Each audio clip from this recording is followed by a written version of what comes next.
nice, warm, welcoming, loving people. It looks like we're actually finally ready now. We have all the commentators, we have all the runners ready. So I'm going to go ahead and switch it on over to them.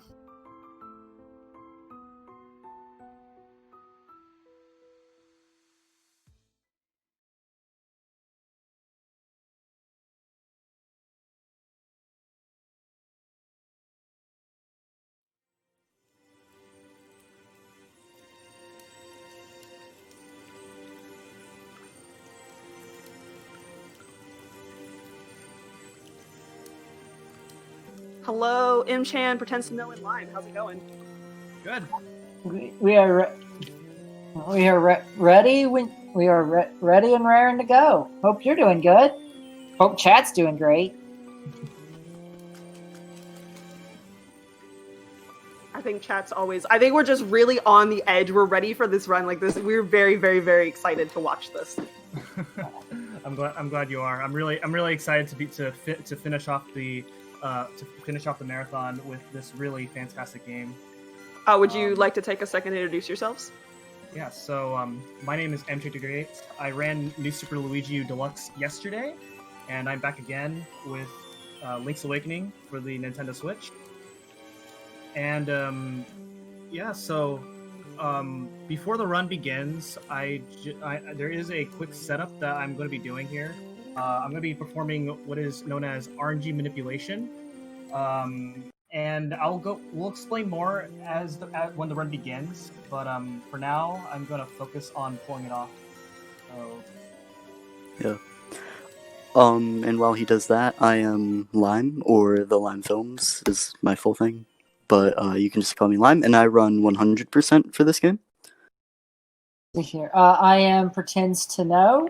If y'all remember me yesterday from the new Super Luigi U run as well, and I am back today looking forward to Link's Awakening for the Switch as well.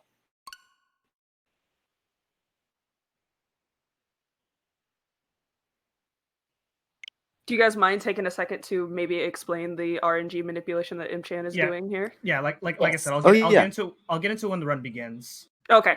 I was very curious because I only run LA and LADX, and I'm waiting. I'm hold on, I don't know what's going on. Yeah, it does look really random if you don't know what's going on. Okay, so time's about to begin really soon, so... And 3, 2, 1, go. Alright, I need to hear the sound real quick. Give me a moment. Okay, I know what seat I'm on. Alright, so what happened there is by resetting your console at by starting your game from the moment that your console resets at a very specific time, then you manipulate two things: the Dungeon 4 puzzle, as well as the egg pattern that's at the very end of the game. One of the things that in the original versions, they weren't random, but they actually made it so that they're completely random. However, with this manipulation, we no longer have to worry about the randomness for those two sections. Yeah, by starting the game on a specific point, essentially what happened is M-Chan chose which seed the game will load for the solutions to those random puzzles. So, and that was the RNG manipulation there. That's right. And the manipulation is not super strict because if my timing was slightly off, there's 4 other different seeds that I can look at, and I do have notes for all of the different patterns that I could get from that manipulation. Yeah, and we try to aim for the the 20 to 27 range is what's most commonly used. But we have documented from 1 to 100, I think. Yeah, if I remember. So now to talk about the game. So this is Earlier Link's when... Awakening for the Nintendo Switch. About 2 years ago in Winter Pride 2018, I ran LADX 100%, and now approximately, I think it's 30 years since the original Link's Awakening, and we have now been enhanced to a very, very fantastic version of this game. So you might be asking, well, what are the differences? So as you can see, this is not on a Game Boy, and it's on the Switch, it's run on a much different engine. So as you can see, like, everything is different. So all of your knowledge from the original Link's Awakening speedruns are you get ready to throw all that knowledge away, because the speedrun is nowhere the same as original LA and LADX. Yeah. Yeah, this game is honestly pretty crazy, and it's interesting because even the glitchless category still has like a lot of unique and interesting things to it. Usually in a glitchless category, you think of it as like more of a boring category, but what I think is interesting about this game is that glitchless still has quite a few interesting things it does up its sleeves with the physics of the game, and there's still some tricks that aren't really counted as glitches. Yeah. So I think that makes it pretty nice. So there, Chan was getting a little money because he's going to be using it in a little bit, because there is one side quest that is actually a main quest in order to enter one of the dungeons later down the line. But first, we're going to be getting our first item, which magic powder, and it has quite a few unique things to it. Even yeah, so in LADX here in the forest, there's actually like a major sequence break that you could do, where you could use a Moblin to damage boost across a pit in order to skip this entire sequence. But because pit physics work differently in this version, that it does not work the same way at all. So we have to do this entire sequence all the normal way. So the category that I'm running is any percent. However, the regular version of any percent utilizes things like death abuse, frame perfect tricks, collision detection, and whatnot.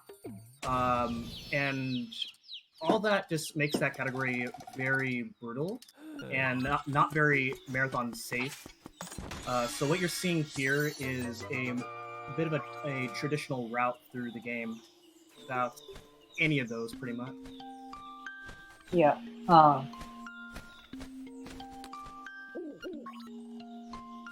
Yeah. Enchant's now got the first key, which will be used to get into the first dungeon here coming up. So we're gonna. I forget. Do you get the first item before or after the dungeon? Yeah. We got our first item right around now.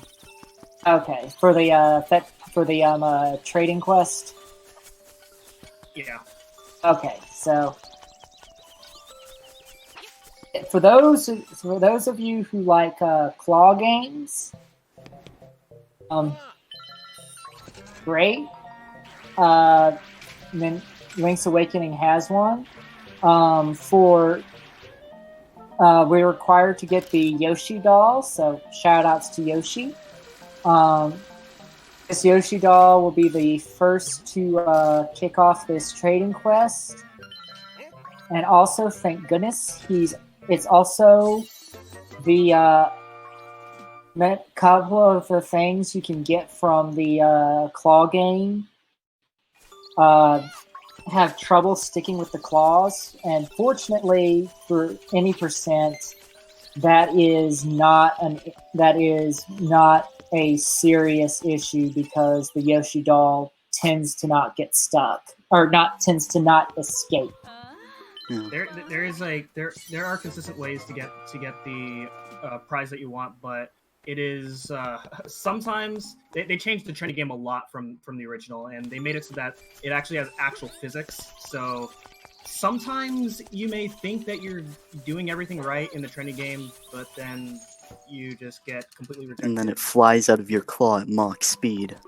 Yeah, which is very unfortunate because the Rupee route, it's not super strict, but we also don't want to spend too many tries on the training game.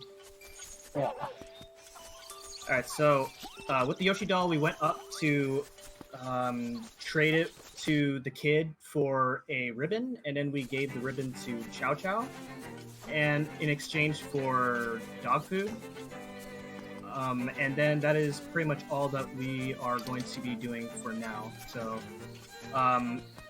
in the original version, you could actually skip the trading quest entirely.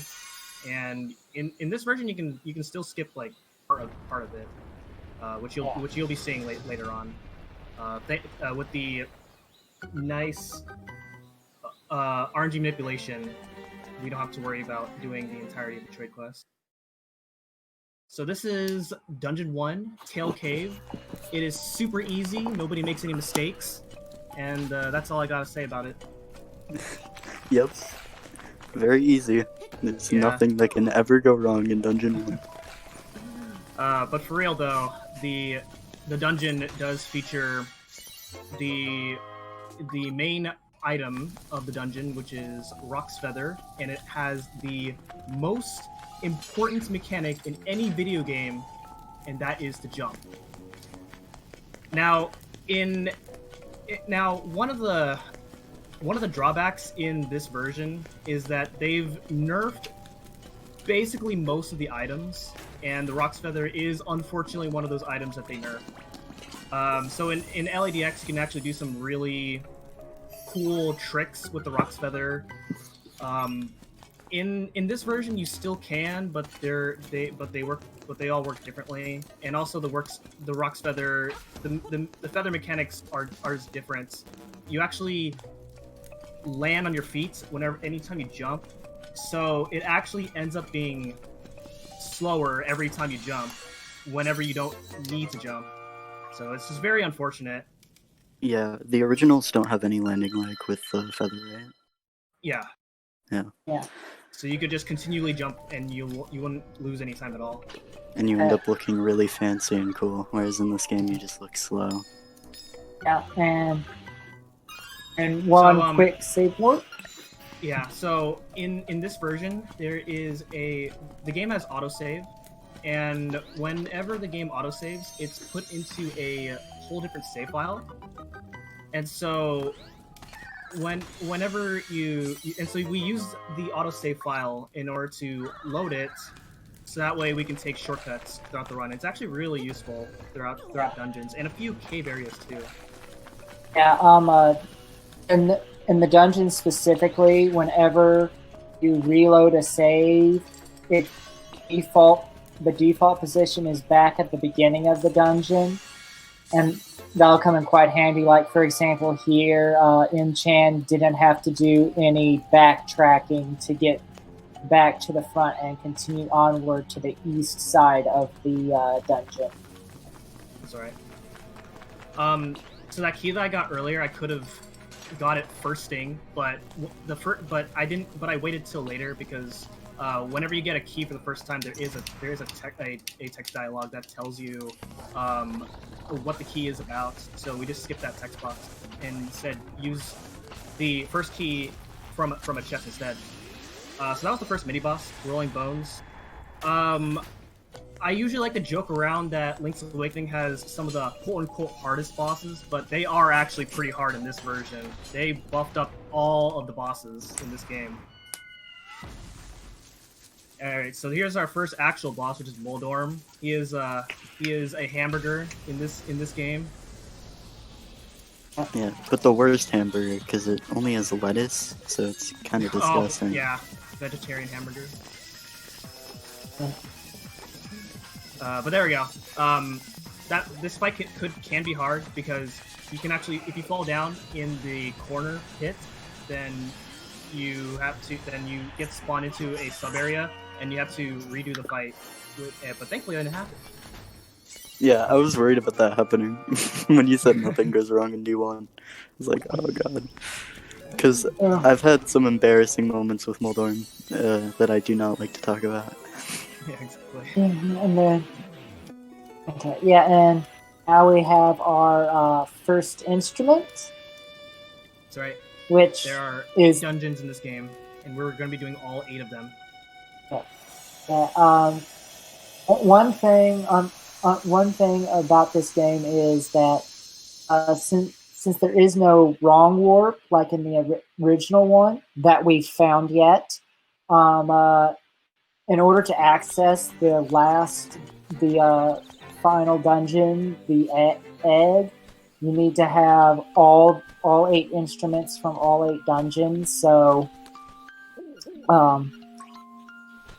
that's pretty much what's going to be happening over the next while. Is that's the goal of the game is to get interesting those. Enough, there are actually ways to actually skip the bosses, but also while still obtaining the instruments, and you see that quite a bit in the glitching. They're really crazy, but of course, since this is glitchless, you will not be seeing any of those. So one of the things that this version added is you can actually skip heart containers. I obviously grabbed the first heart container. I will be picking up most heart containers. Usually, if you're doing a PB attempt, you want to skip most of the heart containers because they take a few seconds to grab each time. It makes the run more risky, but for the sake of this run, I will be picking up, if not all of them, most of them. They're in regular PB attempts, I skip like maybe 1 or 2 hearts.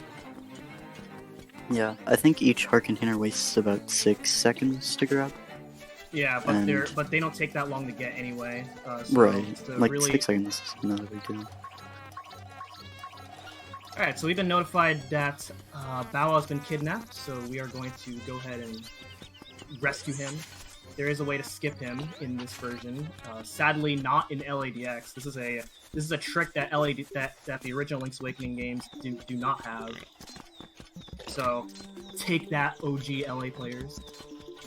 Yeah. Also, for those who don't know, Bow Wow is a chain chomp from another familiar franchise, which is a whole lot of fun. A whole lot of fun for the brief moment that he will be used. Oh. Okay. Alright, so now we have the Moblin King fight. And if all goes well, I can do a quick 1 cycle. Oh, nope, we didn't get it. Okay, so we gotta wait an extra cycle here. I've always found the timing for that like really tight. Yeah, it's very picky on the timing. Yeah. Okay, just needed 1 more hit. Not a big deal. Earlier I did skip a somewhat difficult heart piece. We call it the heart piece of shame because you lose like a few seconds if you do happen to pick it up, and if you pick it up, you just bring great shame to the community. No. And we gotta avoid it 1 more time.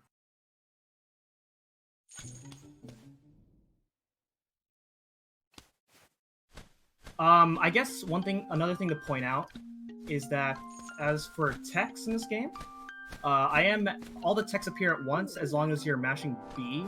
If you're just mashing A, then the text all the text will just be scrolling. So you want to be mashing B as much as you can anytime you are in any text. Another thing to point out is that you're noticing the game's in German. So in a lot of speedruns in general, you want to play on the Japanese version because the Japanese characters have more meaning to them. Therefore, Japanese speedruns usually have either faster tech or just fewer characters overall. But German in this version just happens to have the fewest amount of text box. Yeah. Yeah. other reason we came for this chain chomp is we need Bow Wow to keep the blockade blocking the entrance from the second dungeon, and we're in. Yeah. That used to be a very big time waste very early on in the originals, because Bow Wow could take as long as he wants to eat those flowers, and he still can in this version, but it's not as bad this time. He's a lot more aggressive with his eating. Yeah, and 100% we still have to get Bow Wow, and I've had times where, like, he'll just sit there for like 20 seconds staring at the flower, Yeah. and there's nothing you can do. Just have to sit there and beg. You're at his will and mercy. That's right. Alright, let's see. Anything else to talk about? Enemies are a lot more aggressive in this game as well. So anytime I am killing an enemy, it's either because I have to kill them or they just happen to be in my way. But I want to make sure that I'm not killing too much enemies. I'll explain afterwards, after the dungeon, why. But there is a particular reason I need to keep a pretty precise amount of kills throughout this part of the run. So this is the next mini boss, which is Hinox. There is a very special trick that you could do with this mini boss alone in the glitch any percent category, and we call it Super Hinox Throw, which, by the way, they're not super. They're pretty bad. I will agree to disagree with you on that. I think they're pretty amazing. They allow you to skip a very significant part of any dungeon that they appear in. Yeah. However, the frame window to actually land those tricks is extremely tight. That which is one of the reasons it makes the glitch category really punishing. No. Yeah. If I remember the explanation for it correctly, is you trick the game into getting the Hinox to throwing you out of bounds, and you can wind up in some pretty unique places. So, yeah. Basically, with the Hinox throw, it's actually more of a warp, because Link is moving at 0 speed while he's going around the whole dungeon. And basically what's happening is there's a very small frame window where when you're grabbed by the Hinox, you're actually teleported to the Hinox's hands. So he's not actually like grabbing you, you're more just like zipped to his hands, which is why when it was first discovered and explained, it was sort of like explained as a zip.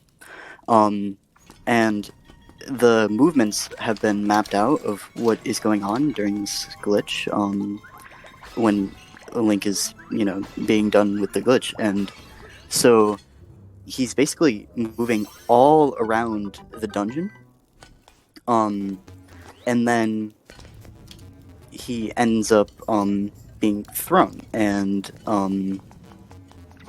basically wherever his last valid home tile was, and home tiles are basically areas where you can respawn if you like fall into a pit or die, but in a dungeon when you die you'll always go back to the beginning. So in the case of a Hinox warp, our valid home tiles will just be areas where you can land after falling into a pit, or voiding out and falling out of bounds. So basically it'll just bring you to wherever you were last. And now I will allow Amchan to explain the Genie Fight. So this is the Genie Fight, and so if you have a lot of donations, feel free to read them. I don't have any donations right now, but if you would like to donate, you can use !donate in chat. We still have a donation incentive coming up a little bit later in the run for the Fate of Mara, and we get to choose whether we save or leave her after completing Eagle Tower. Save is up by quite a bit at $472.44, and leave being at $61. So Oh, if you man. would like to make Imchan suffer, sorry, let's leave it at save and get those numbers bumped back up. But if you would like to, have mercy on Imchan, you can donate to leave. It's totally up to you. It's up to the viewers. Yeah, when I saw the poll, it looks like majority is going for Save Marin right now. Yep. Yep, save is up by quite a bit at like $400. It's a $411, sorry, higher than leave right now. All right, we're gonna need some serious donation power if we want to save some time. We still got like we still have about an hour left before we close up that donation. Yeah. All right, So that was a clean Genie Fight. Yeah, so that was the Genie Fight. Very, very exciting fight. That took a lot of skill to defeat that fight. Yeah. So earlier, there was probably like the single worst room, where you had to defeat the bunny, the keys, and the Stalfos all in a very specific order. It's a very frustrating room because one of the enemies can get in the way of the enemy that you're trying to kill, and then you have to reset the room entirely. But thankfully that didn't go too bad. One of them was trying hard, but didn't try hard enough. Yeah, so now that we have Dungeon 2 completed, we can now do a few things now that we have the bracelet. The bracelet opens up, the bracelet and the feather both open up the overworld quite a bit now. So I picked up that rock earlier, which contained a portal. So one of the qualities of life in this version is that there's actually a lot more warping portals in this compared to original Link's Awakening. In original Link's Awakening, there were only 4 warping points total. However, in this version, there are a lot more than 4, and we use every warping portal almost every warping portal in the run, pretty much, and they're very powerful for one reason that we'll get to later. So we have to return Bow Wow, because otherwise the game will not let us progress through if we keep Bow Wow. In original Link's Awakening, you could actually keep Bow Wow throughout the entirety of the game. So now we're gonna go shopping, and I just took that shovel. It's 200 rupees. I don't have 200 rupees, but oh, he's not happy. Oh no, I died! Oh my god. Oh god. I can't believe it. So how much time does that lose? I think about 20 seconds. 20 seconds? Not bad. We'll be okay, but damn. Oh, that's nothing. No? Nothing. You know what? Just do it again. Yeah, so here's the bow now. The shopkeeper is nice enough that even though he killed us for, being a thief, he let us keep the item. And then the next item is the bow, which costs 980 rupees. It's a pretty good deal. But obviously we don't have 980 rupees. We're just gonna walk away anyway, and we never have to see him again. Hopefully. Yeah. Hopefully the rest go that bad. Yeah. So we activated that warp portal, and one really cool thing that Link's Awakening introduced is the ability to use bomb arrows. So when you equip a bomb and an arrow at the same time and use them simultaneously, then you can create a cool effect where the bomb is at the pointed part of the arrow, and it does, in most of the time, it does the same amount of damage as a regular bomb. And we use bomb arrows to substitute in parts where you have to use a bomb, just so you don't have to wait for the bomb to explode. So they're really powerful. People like to debate that it's a glitch, because in original Link's Awakening, it was like a little oversight that the devs just left in. But it is not a glitch in this game, because if you look at the box cover at the back, of the box cover of this game, they actually teach you to use bomb arrows. So obviously, they knew that bomb arrows exist in this game. Yep. Also, they became so popular that they were a pretty big hit in to go on to be a pretty big hit in Twilight Princess and Breath of the Wild. So it's an oversight that paid off in dividends. Oh, okay. So that is unfortunate luck right there. So I have to reload this area now. Sometimes that can happen, where that gold leaf can just land right on top of the roof, and you cannot get it if that happens. So you just gotta roll with it, unfortunately. So that is a pretty significant time loss. Oh yes. Also, for a quick context, what's going on right now is story-wise, M-Chan's supposed to be liberating this castle for someone that we haven't met yet. And the reason is you're not required to talk to him before liberating the castle, so it saves some time to take care of all that in one go. And what this will eventually lead to is getting the next dungeon key. Right. So there is a trick called Villa Skip in original Link's Awakening, and there is a Link's Awakening Switch version of Villa Skip as well. It involves a death abuse in order to get to the next dungeon right away. But obviously obviously that is we are not going to be doing that. And so instead, what we have here is just the entirety of Camelot Castle. Shouts to Alpha 5. He really likes Camelot Castle a lot. That he has his own dedicated category on original Link's Awakening for Camelot Castle. I think some people were mentioning starting up a category for Camelot Castle because they found a way to jump on invisible walls out of bounds and walk into the castle before getting bracelet or something. Maybe it wasn't bracelet. I forget what it was, but I remember something about getting into the castle really early, but nobody's talked about it in quite a while. So fortunately, I'm taking a lot more damage than I'd like. One of the nice things about this game is that the item drops are actually on a chart to where if you're low on hearts, then the game gives you a much higher chance for hearts to drop whenever you break pots, cut grass.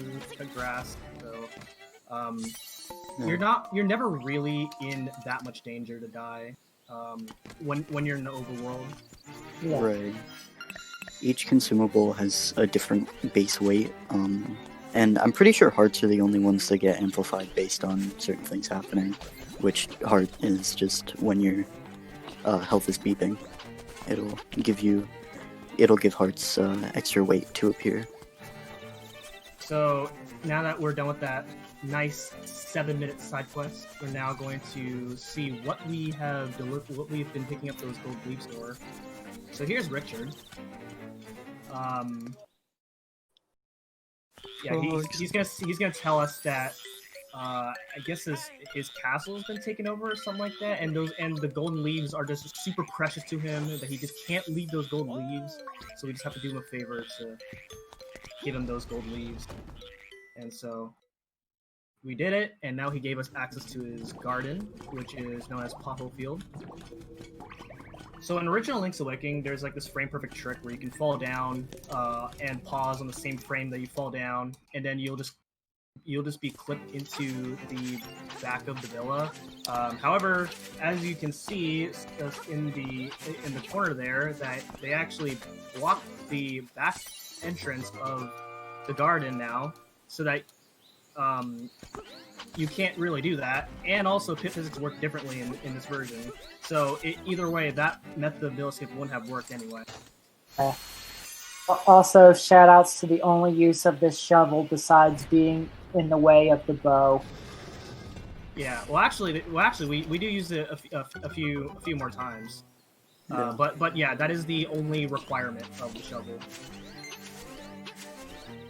Yeah, it's pretty interesting because, yeah, you don't need the shovel for other parts, but we use it later for certain things. But yeah, you can do the game with only using shovel one time, which is pretty nice. So now we're heading off to Keycap.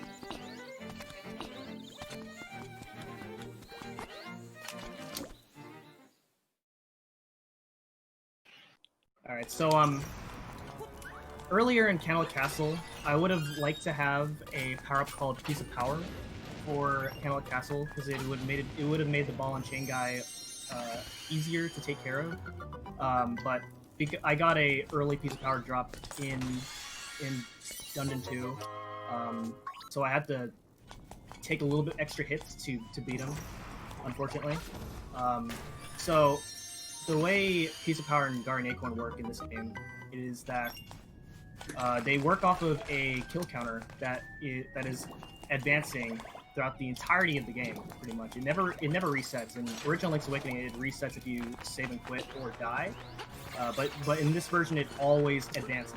So for Piece of Power, if you kill, I think it's 30 enemies plus however many heart containers you have, then a Piece of Power will drop. For Guardian Acorn, on the other hand, it's significantly less kills. In LADX, it's 12 without getting hit. I don't know the number for this version. I imagine it's still 12. I thought it was 12 as well for this one. Yeah? 12 without getting hit. We got an Acorn drop right there, but which I always thought was a weird way of rewarding the player.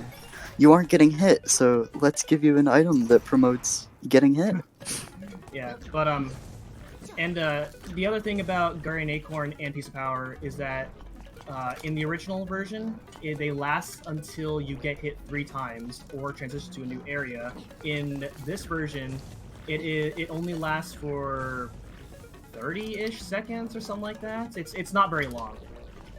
So the Piece of Power is not as useful as it was in original Link's Awakening, unfortunately. But there are some parts where it is useful if you can manage to keep Piece of Power to those parts. Yeah. There's quite a complicated Piece of Power routing that goes with glitchless. Oh, yeah. Now for the second most important item after jumping, it's Pegasus boots. Which... So the Pegasus boots allows you to dash, and the dash mechanic works a lot differently in this version. So you can still move while you're setting up the dash, just like in original Link's Awakening. However, it works just a bit differently. And there is a setup animation as well as an animation to where Link decelerates after using the boots. So it's really complicated to get really good at the dash mechanic in this game, which you do get good with it with experience, but it is definitely one of the hardest things to get good at. Yeah, there are quite a few different ways to cancel a dash, and so it's pretty interesting because there's like a whole meta of people trying to figure out the fastest ways to cancel dashes and at which points you should use certain ways to cancel dashes. So like you can jump to cancel a dash, which kind of carries your momentum when jumping, which you saw earlier when M-Chan jumped over that pit. And you can cancel a dash by flicking back on the stick, where when you flick back on the stick, Link will do like these small little steps to slow down. And then you can slash, which will stop Link directly in his tracks, but it'll waste, I forget how many frames it is to slash. I think it's about 5, or, yeah, I'm not totally sure, but it wastes a certain amount of frames to slash because you're forced to stand in place for a little bit while he slashes. So dashing will make killing these penguin enemies easier, which is why I saved this room until now. And so now that we have gotten all the keys that we need, we can actually now get to the end of the dungeon. There is actually, in original Link's Awakening, there was a trick called the Dongo Skip. It was like super scary, you could soft walk. But if you can manage to successfully pull off the Dongo Skip, then you pretty much skip needing like half of the keys required in this dungeon. But unfortunately, we have to fight the Dongo snakes here in this version. The Dongo snakes are actually different in this version. Originally, there was a bit of a glitch in the original version where if you defeat one mini-boss in a room where there's two mini-bosses, and then leave the room, then both mini-bosses are just considered dead. However, they actually changed it so that if you try to do that, then both mini-bosses respawn, so it doesn't work anymore. They got really smart in this version. Alright, so this is Slime Eye. This boss is they made it a little bit more annoying in this version, but we do have a pretty fast setup to kill this fight quickly, and there we go. That's the fight. If you mess up anything in that fight, it can go really bad. So there we go. That's Key Cavern.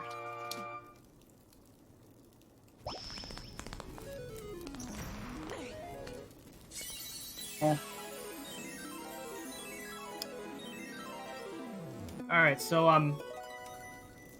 you may notice that. Well, actually, no. We got the stick from the monkey before we entered Camelot Castle, and so that's the point where you find out that the trade quest is required. So we're normally supposed to use the stick to deliver to Terran. If you go all the way around the dungeon, you'll see Terran, and he wants to and he wants to use that stick to kind of like upset some bees or whatever, and you get a honeycomb in return. But surprise, this is actually the last point where we're going to be doing the trade quest. So you will not be seeing that at all. Kind of unfortunate because that cutscene's pretty good.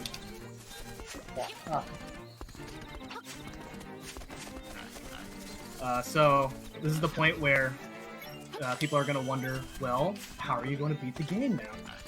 Don't worry, we have ways.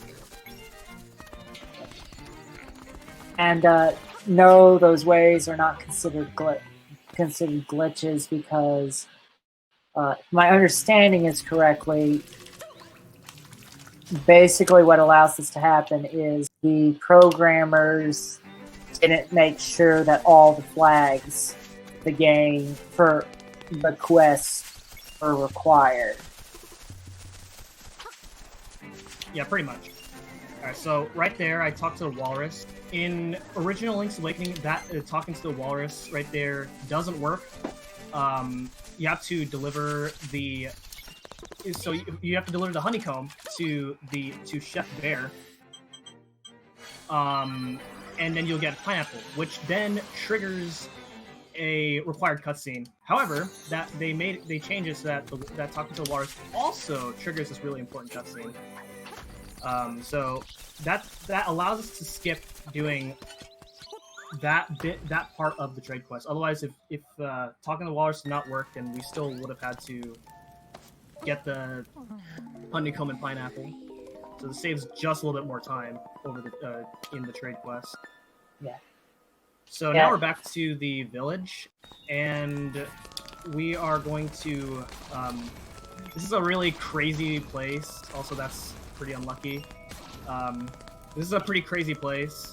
It's like Dreamception, I guess you can call it. Link is dreaming in a dream, if that's what you want to call it. But your award for going over here is the Ocarina. The Ocarina is very powerful in this version. You're going to be seeing it later why. Yeah. I just wanted to bring up. You guys already talked about the book requirements, right? Like we don't need to get it and stuff. Just a little bit. I didn't go too in depth into it, which I plan to a little bit later. Oh, okay. Sorry.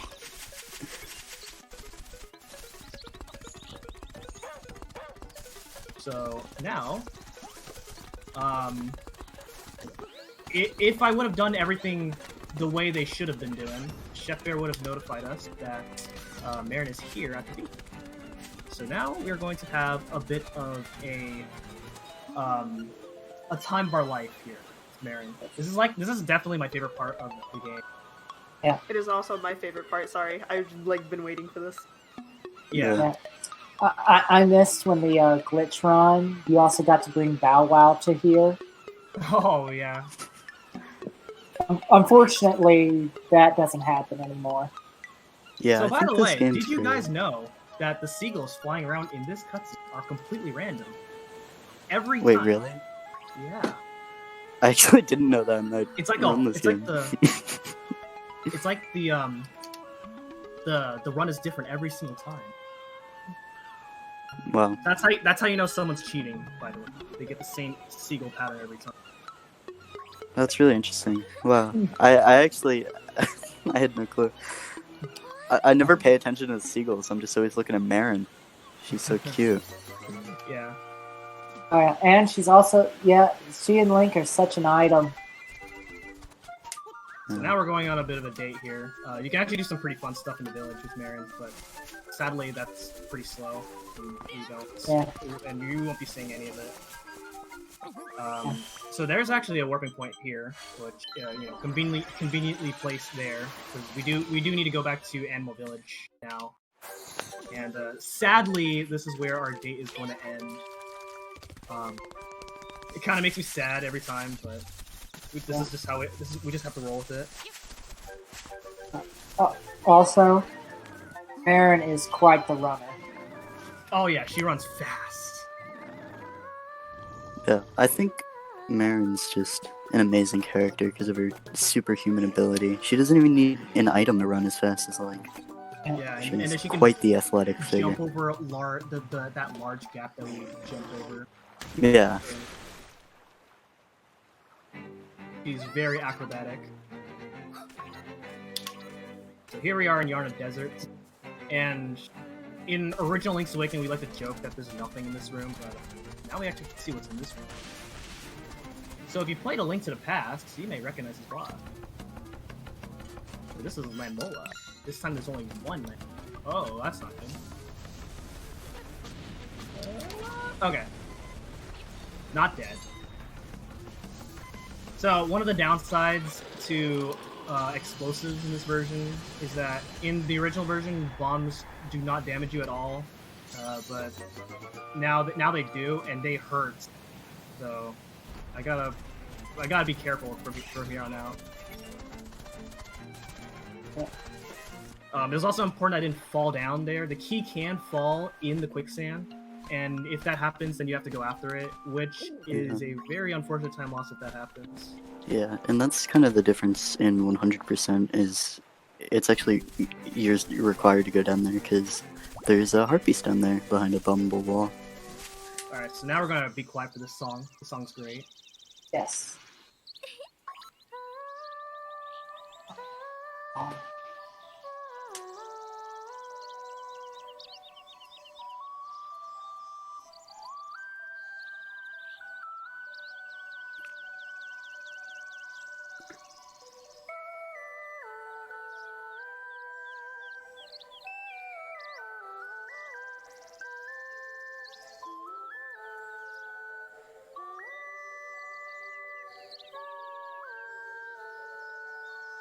All right, that was beautiful. Yes. I realized I just realized for chat we should have played the Ocarina once before learning any songs. Yeah, the dry ocarina sound, the most beautiful song in the game. So earlier we activated the warp near Ganpei's hut, and this is what we used and this is what we activated that warp for. So now we're back over here. Otherwise, we would have had to go a very long way, all the way up here. So warping is really good in this game. Now, one of the biggest drawbacks in speedrunning any category of any version of Link's Awakening is remembering to open up Dungeon Tour. It is very easy for anybody to do this, where you climb up the mountain, and then once you get to the very end of the mountain, you realize that the water is still gushing out from that part, and then it's a very sad way to lose the run. Yeah, I've had runs where I'm like minus a minute in 100%, and then I go up the mountain, I get to the waterfall, and I just stand there, and I'm speechless because yeah, it's honestly really easy to forget because you have to go back around to go up the mountain, and so Alright, it so gets a little that bit path repetitive. I took there, that worked. You normally in a regular attempt you would not go there at all. But in case I have to change my route, which, as mentioned, as Varn mentioned earlier, it's looking like I have to change my route. That's going to pay off later. All right, so in this cave, there is a trick in the original version called obstacle skip. It is exactly what it sounds like. You just basically jump around those little obstacles there, and it saves like a quarter of a second each time you do it. And if you don't do it, you just bring great shame to the community. And I was very known for not doing it at all, and thank goodness it doesn't work in this version at all. So no one has to shame me anymore. I'll shame you anyway. Oh god. Okay. Alright, so now we're here in Angler Tunnel. Wunder Tunnel, as it's called in this version. It recently got very interesting. And you're about to see in a little bit, there is a trick called bomb jump, where if you place a bomb on a very specific spot and then jump at a very specific time, then you can actually hold on. Okay, just trying to make sure I'm not dead, but you can actually get boosted across the pit without. Yeah, you can actually get boosted across the pit. So I'm about to hold off. I'm gonna save and real quick, because it is difficult to do. So we're gonna go ahead and pull it off and see what happens.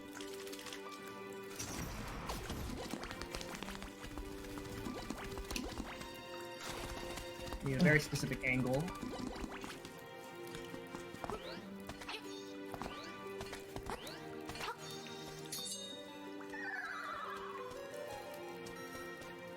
Nope. Alright, let's try this again.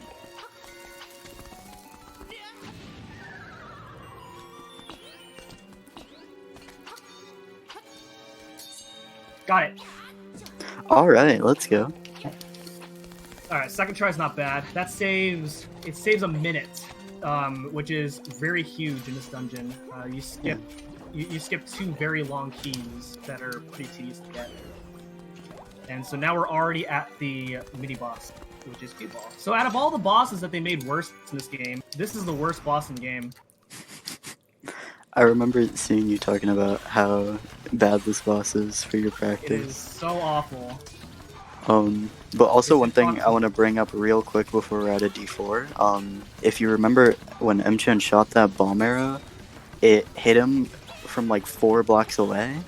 And that's because shallow water in this game is just really messed up. It doesn't work. It works really messed up with the bombs. So basically the blast range just gets exponentially bigger for some reason. I don't know why, and I don't think anybody else does either, but it's just not fun because it's really easy to die, especially in any percent glitchless or regular any percent category when you have way lower hearts than normal. Alright, so now we're going to get the next song here. We're going to be quiet for this. This one's quite fun. You may dance along if you'd like.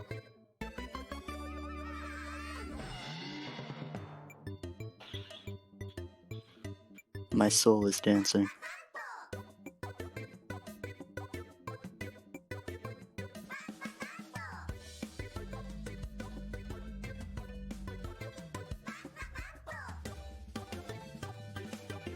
Awesome. So that is Mambo's Mambo, and it is actually very powerful in this game.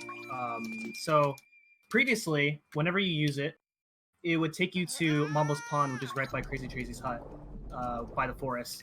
However, there is one quality of life that they added is that you can actually warp anywhere you'd like with Mumbo's song, which is so good in this game. So now we use that to warp back to Animal Village. By the way, you're going to notice I did not complete Angler Tunnel, and there is a reason for that. I guess I can explain now while we're at it. So after you beat Dungeon 4, there is a ghost quest. The ghost will spawn whenever you go to a lower part of the map, and the ghost is going to follow you. He's going to tell you that he wants to go to his house and then go to his grave, and all that takes like 3 minutes. It's boring. Nobody wants to do that. So what we do is we actually split Dungeon 4 in 2 visits. So it used to be that you can either do Dungeon 4 last, or in the original game, it used to be that when you get the level 2 bracelet, then it just completely gets rid of the ghost quest.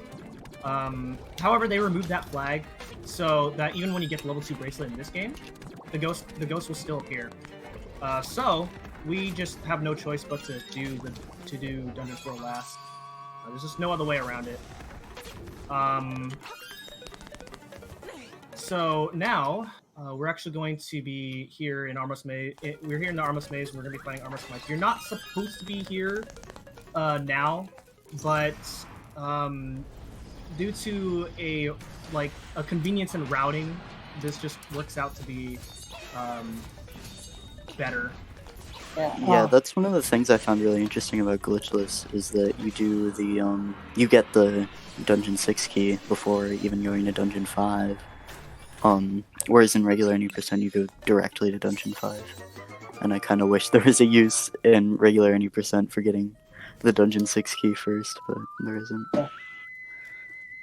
So, if I were to get this later, then there would be a rabbit in Angler Tunnel, or in the Animal Village, that would be at a pretty inconvenient spot to where I have to kind of go around him. And so by getting the key early, I don't have to worry about that rabbit. All right, so now we're gonna go straight to Dungeon 5, Catfish Maw. Yeah. And, go on. I was gonna say, yeah, this is just another recurring theme of that, even in Glitchless, because the flags in this game were not set so loosely. I wouldn't go as far as, I don't know whether or not they were set like this on purpose. It allows for some interesting sequence breaks, even in without doing any major glitches, if you know what they are. Yeah. Well, it's not really. How should I say it? It's skipping. Well, it's not really like a glitch. It's just kind of just moving things in different orders. I guess you could say. Yeah.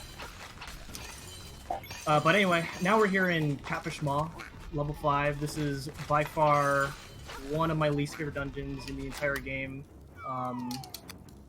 It is really easy to lose little bits of time in this dungeon without realizing that you're losing a lot of time. They add up significantly. And unfortunately, there's just not really many ways to kind of shorten this dungeon. You just kind of have to go through this full dungeon like this. Unless you use glitches. Like a dirty cheater. Yeah. So here's one of the mini bosses, which is Master Stalfos. So we actually fight him 4 times in this dungeon. Interestingly enough, there was the strategy in the original used to be that the first and fourth fight you bomb him 3 times, and then the second and third fight you bomb him twice. But they changed that so that all 4 fights are just exactly the same. And the thing about that fight about those fights is that you have to fight Master Stalfos in order. So earlier in the first key, there was a room where Master Zaphos could spawn in, but that is the fourth room that Master Zaphos fights in, which is why I didn't go there earlier. He'll always spawn in order, so we have to go around the order with these rooms being marked 1, 2, 3, and 4. And so there's just not any way around it. The reason we're fighting him is because he has the hook shot. He stole the hook shot, and we have to kind of chase after him for the hook shot.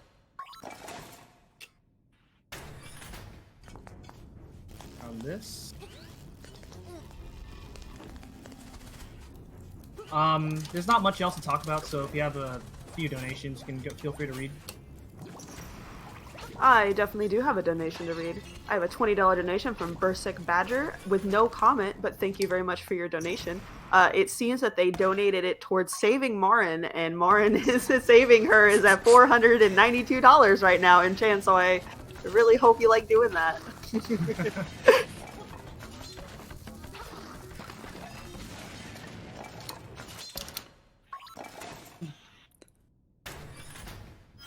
You can keep going.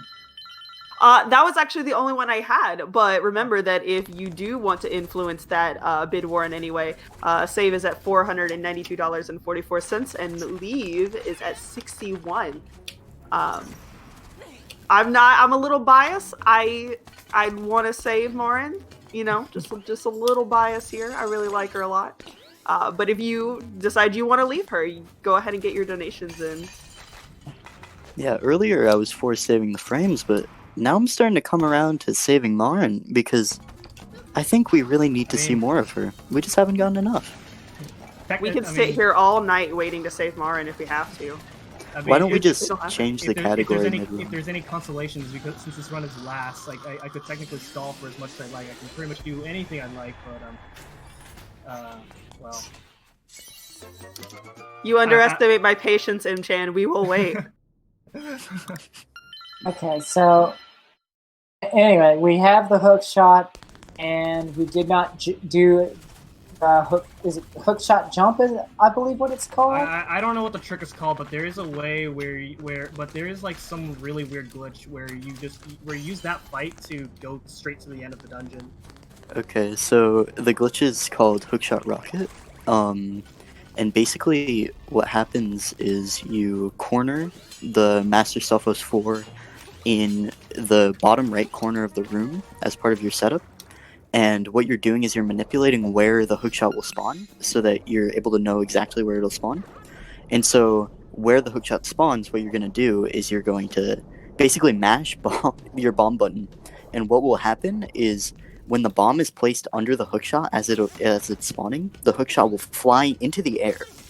And what you do is you move to a very specific spot on the bomb, and if you pick up the bomb at just the right time, about when the hookshot is inside of the bomb, you will be able to fly on top of the walls. So, yeah. Oh. So yeah, okay. Also now coming up, the boss key. There was a trick in the original game called dumb jump, where you do a really precise dash jump to get across the large pit without needing the hookshot. But that they made that gap wider, so that it's not possible in this version. there is something else that we will be doing with the hook shot here in a few minutes. Yeah. So this trick is called skewing. So what I'm doing here is this is an angle outside of Link's 8 directions that you can move in, and I'm struggling getting in position there. Okay, there we go. So yeah, we call it skewing. So basically, if you turn your angle while you're in midair, you can actually then Link will be facing at an angle that's outside of your 8 directions that you can move in, and then you can hook shot onto the very top block of those wall blocks in order to skip needing an extra key of this dungeon. So now here we are in the boss, which is Slimeal. Slimeal is RNG. You have a 50% chance to pick a side, and then just hope that he spawns in the correct side that you're on. And he takes a lot more hits than it used to take in the original. It used to be 8 hits no matter how much damage you do. But now they changed it so that it takes like I don't know, like 16 hits or something like that. But if you have Piece of Power, then you can get a guaranteed 1 cycle. Well, not guaranteed, but you can get a 1 cycle in this fight. But because I did not have Piece of Power, we have to resort to a 2 cycle at best. Yeah.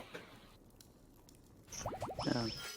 Which 2 cycle still isn't horribly bad as long as you get pretty good luck, or as long as you're really fast at catching Slimu. So what can happen is that the longer the fight goes on, the more random it gets, because he will have this dummy form where if you pull it out, then it will just pull out this like fake form and it flies all around, and explodes, and it's just he just only does it to waste, unfortunately.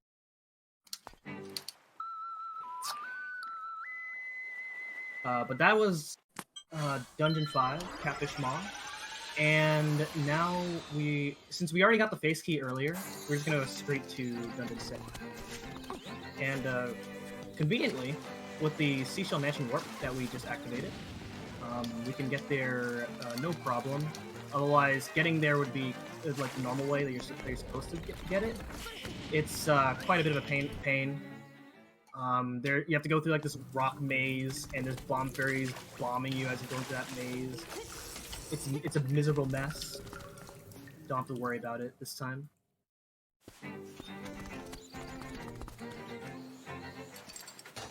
Alright, so level 6 Face Shrine. It is, without any major sequence breaks, it is the longest dungeon in the game, unfortunately. So we just have to deal with it. Yeah, I think even with, like, even in glitched any percent, it's still the longest dungeon. Yeah. From what I can remember.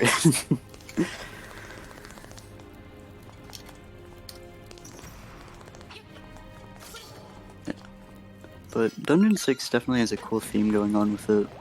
It's definitely one of the prettier dungeons, but it still is quite annoying really cool with its too. length. Yep.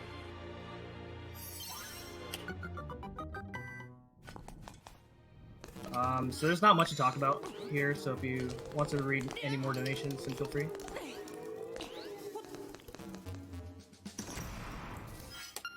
I'm kind of sad there's not any donations, but I'm also really happy because Saving Marin is still in the lead. Come on, chat. Make this interesting. Make a comeback for this. Well, I don't know. There's still time. There's still time. I mean, if you want, I can explain the glitch that's done in Dungeon 6, in glitch 20%. Yeah, go ahead. Alright, so in Dungeon 6 for glitched any percent and glitched one, basically any glitch category, there's this glitch called wall ride or wall glide, whichever you prefer calling it, where you're able to land Link on the walls by jumping at a specific time on a set of stairs. I think we just passed. Not totally sure with the timing with the stream delay, but in the room with the blue and orange switch in the stairs, you're able to jump off the stairs with a dash jump and land on the wall, and you're basically able to glide all the way down to there's another room with a set of stairs, and it's able to skip a large part of the dungeon. But because this is glitchless, we're still able to we're not able to do that. Basically, the simple definition for glitchless is that we're not allowed to stand on any objects because even though you technically can stand on objects, there are ways to do it, but you can't do it by like any normal means, pretty much. So that's pretty much how we define what is considered a glitch and what is not. Yeah. Now for the mini boss that wants to be your friend and just play catch. So this is Smasher. He takes 4 ball throws to hit him, and that's pretty much the fight. There is a way to catch the ball at the earliest possible time, but I kind of failed.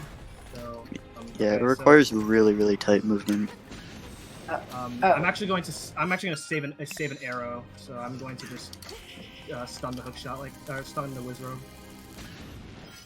Because arrow management is actually pretty tight in this run. I've used more arrows than I'd like, unfortunately. Oh, also, just because it was a blink and you miss it, the item in this dungeon is the level 2 strength gauntlet, which for the sake of any percent means you can move the elephant statues now.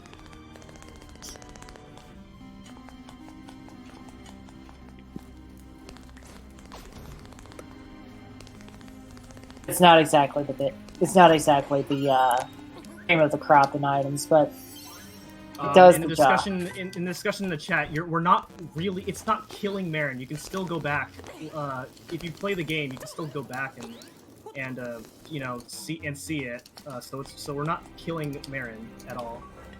It's just we just don't save her, and that's really what it is. Also, depending upon your spoilers on whether or not she exists in the first place. Well, I mean, she wishes to be in the date cutscene earlier. She wishes to be a seagull, which unfortunately her wish doesn't come true because we did just die in the run. Oh, by the way, what's your guess on Horsehead?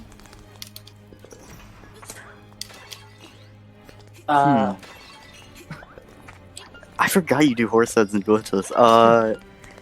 I'm gonna go with 4. 4? Okay, well we got first try. Let's go! Let's go! Okay, so I like forgot to.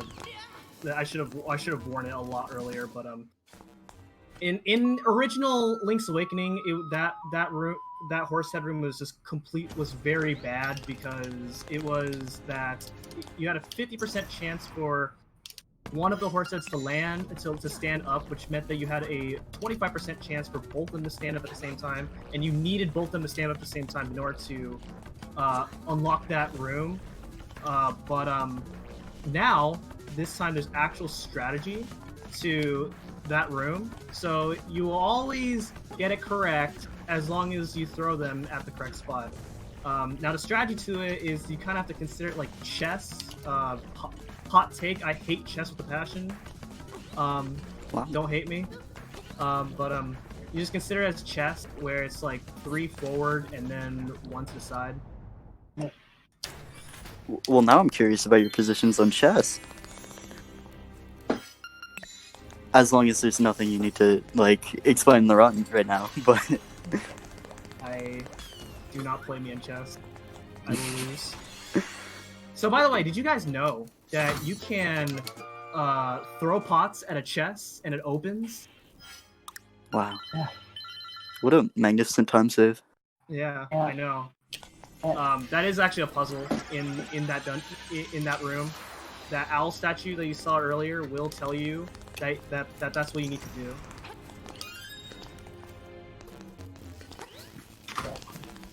Oh god, people are coming at me because I just said I don't like it. I'm a checkers player, so. Yeah, somebody said checkers is glitchless in real life.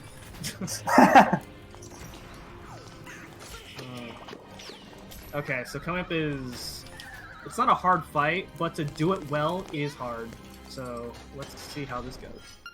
Also, one of the most unique bosses that I have ever seen. Yeah. We are Definitely one of the fighting more the floor. interesting bosses. Let's see how this goes. If you mess up this fight once, it goes so bad later on. Yeah. This fight is really tough with, in terms of arrow and bomb management for what you need to do. Oh, okay. So now we just messed up. So now, everything is going to go pretty haywire. Oh. Oh man.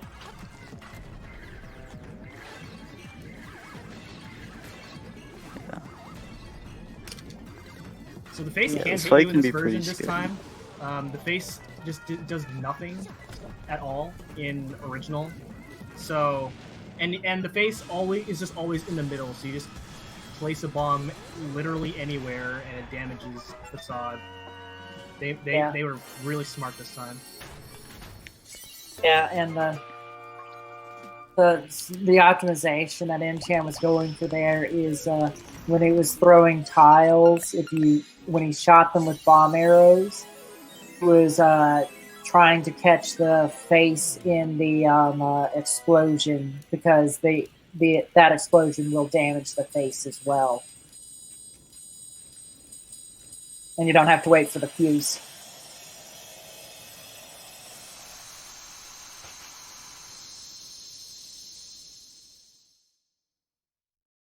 Is it okay if I interrupt with a quick donation? Yeah. All right. I have $50 from Sporadic Erratic. I donated $45 to Saving Morin because I definitely want to see as much Power Up Pride as possible, and leaving $5 to Leaving Her for that $5 donation train. Choo choo! Thank you. Wow. Saving Marin is just really stomping on Leaving Her, so I don't know if we're gonna see any upsets. I had a feeling people were gonna like it when I originally submitted that bid war. Yeah. All right, so now we're here in what is probably the most boring part of the run. This is the Signpost Maze. So when you can, what you have to do here is you have to read a sign. It's going to tell you where the next sign is. However, the most unfortunate part about the Signpost Maze is that if you happen to read a sign twice or read the wrong sign, then you have to redo the entire Signpost Maze all over again, and it is miserable if that happens because you lose so much time. It's the hardest part of the whole run. Yeah, it Requires you full to pay focus. attention. It'd be a great time for that $5 choo-choo train to leave the station. But don't worry, the reward after this is very, very much worth it, and you'll see why. Yeah, we get to hear something amazing.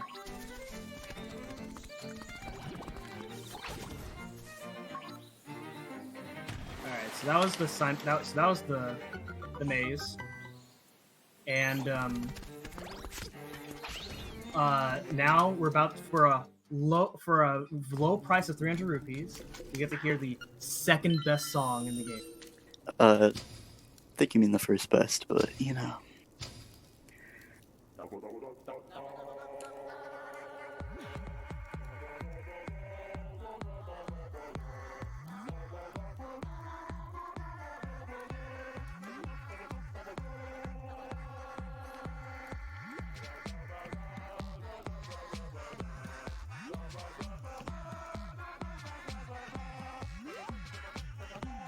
It's so good. It's so worth the 300. Yeah. I mean, so my personal position on the song is that it's a well-composed, well-written song. And I think the backup singers do a great job, but I think his overall performance as lead singer leaves some room to be desired. I don't know. I think it's a song that could wake the dead. So right off the bat, there is a use for this. So now that we have the level 2 bracelet, we can move this rooster statue, which then reveals I guess we're going in the grave, and it is called the Frog Song of Soul, so which revives dead things. So we're going to save an animal and revive the rooster, who is your most friendliest partner if you're doing the glitch 80% run. Yeah. Can I get a sad face for no early rooster glitch yet? That's one thing that the glitched runners have been trying to find for a really, really long time now, is finding a way to get into the rooster statue early, because that would open up the game exponentially. because there are quite a lot of glitches you can do with the rooster.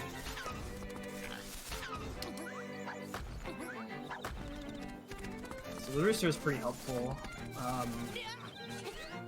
in coming up here. There's actually we used to not need the rooster at all, but we kind of do now, because coming up would be a very notorious trick called rooster skip, where you do something that is exclusive to both LA and LADX called hookshot jump, where you can get a jump right as the hookshot retracts to you, in order to get across large gaps. But since we can't do that, we have to use the rooster in order to get the next dungeon key. Yes.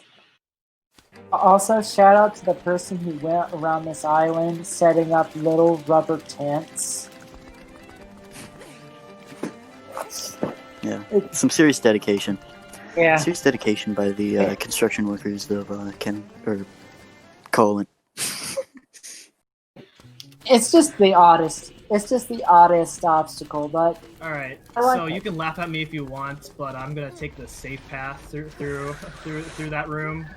There is a much faster way to doing that, but I've been failing it in practice. So if you fall down, you don't start at the beginning of the room. You actually fall out of the cave, which loses a lot of time.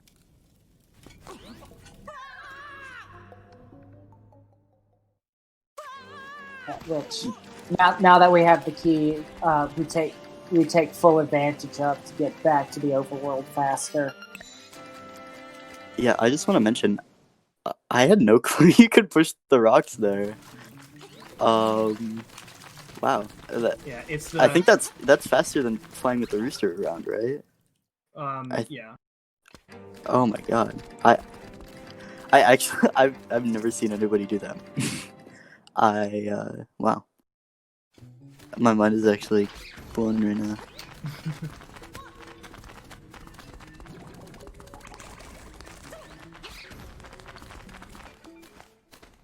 So yeah, so now we just gotta go through a bunch of things. There's one of the first glitches found in this game was Skip having to climb this whole mountain in order to get to Dungeon 7. That is by using a bomb to go out of bounds, and then use the rooster to fly up to the dungeon. But obviously, it's a glitch. We don't do that. Yeah, and even in glitched 20%, it's not done anymore because there are newer, faster ways of getting to Dungeon 7 early. Except, actually, you don't go to Dungeon 7 early, you go to Dungeon 7 late in glitched 20%, because you do Dungeon 8 before Dungeon 7. Now that we made it, the tower spins around, revealing the entrance. And if you and a lot of casual players hate this dungeon, but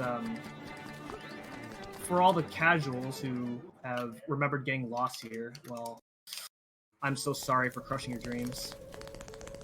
Yeah. Oh. Also, now would actually be a good time to see what am I doing after this dungeon? Am I saving Marin or am I leaving her? I think unless somebody donates like $600 right now, I think you're saving Marin. Yeah, saving Marin is up 537 to 66. So okay, all right. So normally in a PB attempt, you actually split this dungeon into 2 visits, but I guess we're doing all of it now, which is fine. it's for a good reason. We're doing the right thing. I mean, this is how we're supposed to play the game anyway. yeah, I mean, if you can split it in glitchless, someone doesn't care whether or not you save Marin. So in Eagle Tower, it's one of the most unique dungeons in the game because it's the only dungeon where it goes off of floors. So this is a 4-floor dungeon, and you just have to go all over the place usually in order to like carry this ball around and break all these pillars. But obviously, if you know your way around the dungeon, then you can skip having to do all of that here. So that is what I am doing. I will say that this is probably my favorite dungeon just because of the extra visual and the challenge in it of going around and bringing the pillars down. Yeah. Yeah, I would say as a concept I really like this dungeon, but I've had too many runs die here back before I started doing Dungeon 7 Hinox Warp and 100% to say that I actually like this dungeon. That's how we're gonna get the mirror shield. There is a way to get it much earlier, but it isn't really worth getting it that early in here. So we might as well just go around to get it anyway. All right. Yeah, so, it doesn't save time to do it earlier. This is the hardest fight in the entire game. Look how skillfully I fight this boss. Yeah, we gotta hope for good RNG here. Yes. Oh my goodness, I just beat him! Let's go! Oh my god, first try actually? Oh my god, I can't believe it. Yeah. The run isn't dead. Let's go. Sans from Undertale is disappointed.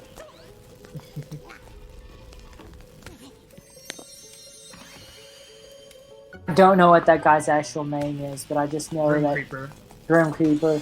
Grim Creeper looks a lot like I always heard him called Sans, and the other one that stole the hook shot was called Master Stalfos? Yeah, I forget the Pyrus. Pyrus, yeah. Oh.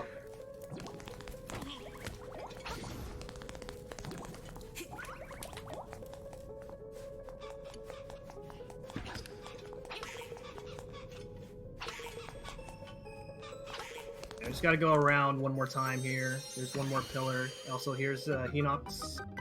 I'm just gonna say bye. Wow. Yeah, he forgot to lock the door. Yeah. Somehow.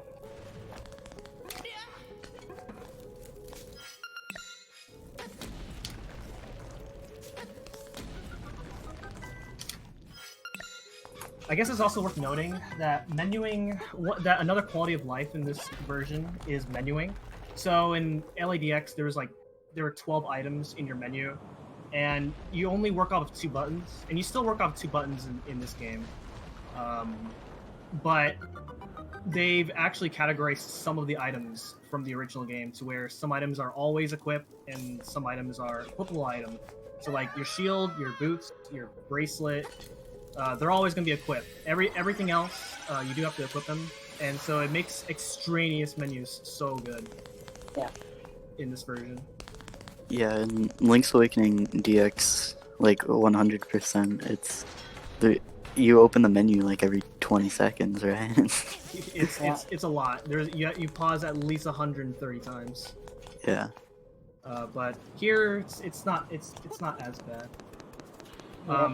Menuing is also really fast. You may notice that my menus have been slightly slower than if you were to watch a high level player, and that's because I use a GameCube controller and I use the control stick to menu around because the GameCube D-pad is not the greatest on a GameCube controller. Yeah. Alright, so this is Evil Eagle. Evil Eagle is pretty random. You just gotta hope that he doesn't do this. Because you cannot hit him while he is blowing these feathers at you. You also don't want him to fly at the highest point where he flies. Yeah, Evil Eagle works in like different. He does like different random attacks. I don't know if there's ever any actual like discussion or evidence of how each attack phase is like weighted in the calculate like how it's chosen, or if certain phases are more common. But yeah, you pretty much just have to hope you get lucky. I suspect he's probably about as random as the Helmarok King. Yeah, pretty much. Yeah, So only that's- 2 gusts is pretty good. Yeah, and we also fell down there. In original Link's Awakening, if you fall down, it actually resets his health, but thankfully it doesn't do that in this version. You just only lose time. So the fight didn't go as bad as we... Well, it didn't go as bad. It could have gone a lot worse. But there we go. That's Dungeon 7.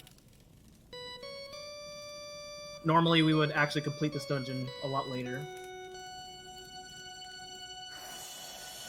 It's time to save Marin. Yeah. Well, that's fun.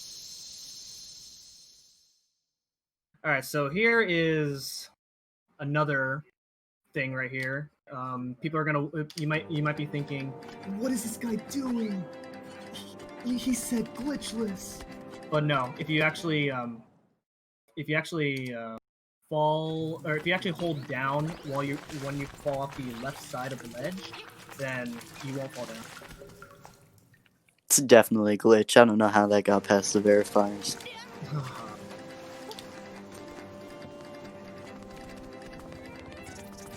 Alright. So here's Marin. She somehow she's on this bridge alone. She has nowhere to go, but we saved her. Wow. So there's your, what was it, $600 that it got raised by? It is... $100. I was gonna say save is up by 537. So 530. Okay. But the total for that incentive as a whole is like 600. 603.44. Okay. That's a lot of money. So thanks everyone for donating. Yes, thank you very much. Yeah, so this is the reason why we double dip D7 normally in regular attempts. It's just because if you don't complete the dungeon, then you don't see that cutscene just doesn't play. And when you do complete it later, and you for some reason want to go back here, you will see Marin there. So for anyone wondering, no, that is not killing Marin.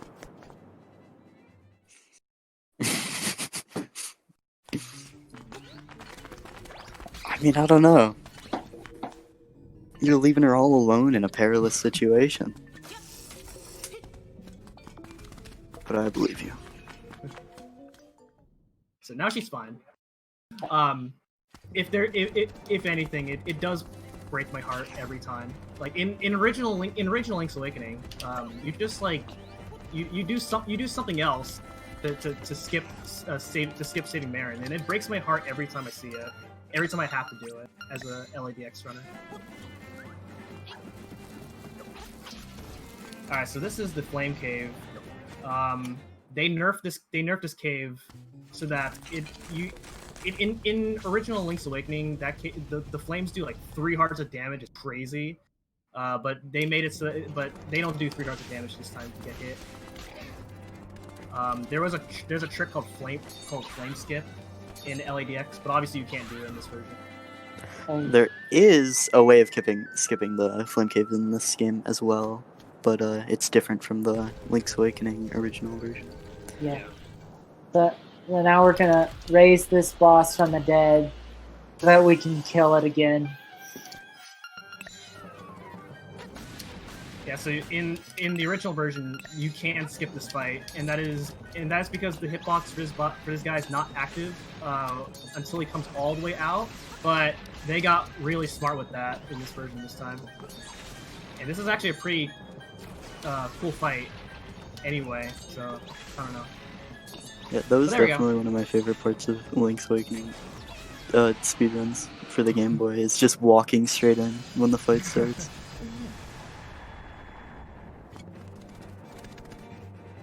So if you thought Eagle Tower is pretty complicated to go through, this is another complicated dungeon. As far as going through it, there's a lot of rooms in this dungeon, so it's really big. Just like Eagle Tower, if you know how to go through it, we just skip a lot of those optional rooms.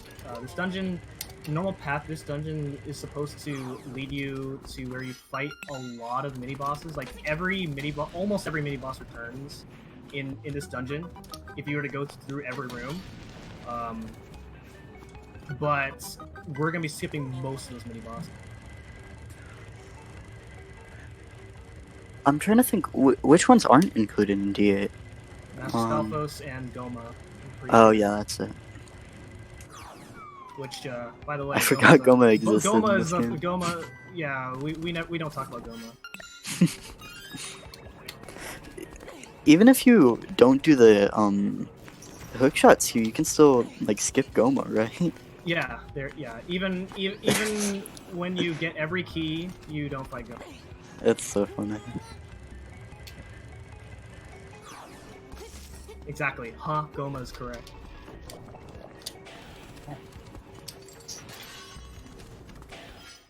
So, obviously, with the power of bomb arrows, we just break this dungeon apart.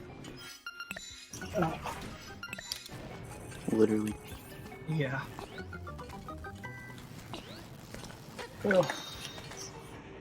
So we're gonna get these pickups because once again we still need bombs and arrows to complete the game. And I actually have more arrows than I usually have coming here, which is actually a good thing. Nice.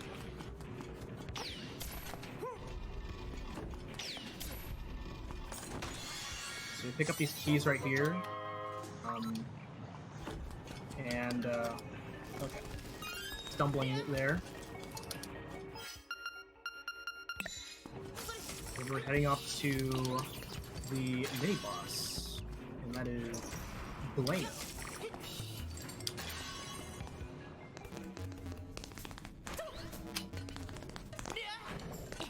So Bueno's a pretty interesting fight.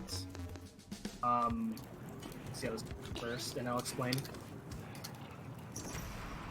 Yes! Alright, that's very hard to get, and I'm glad I got that. Wow. Let's go.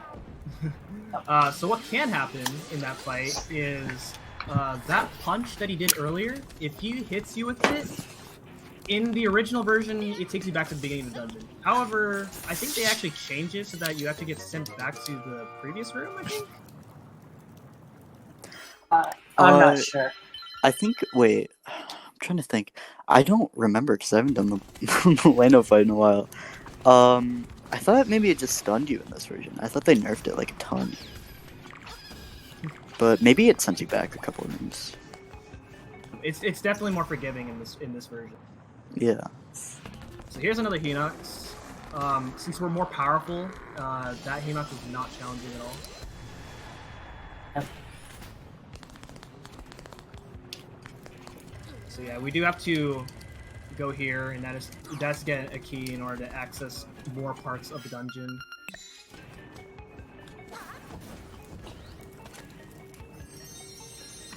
And earlier, when right when I entered the dungeon, I did defeat that buyer, and that's so all the doors could open later on when I need to go to that room.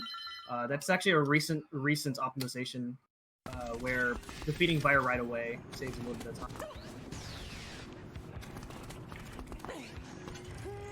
Yeah, because it just makes menuing more efficient, I think. I remember reading about that. But yeah, that's one thing that really makes glitchless more interesting.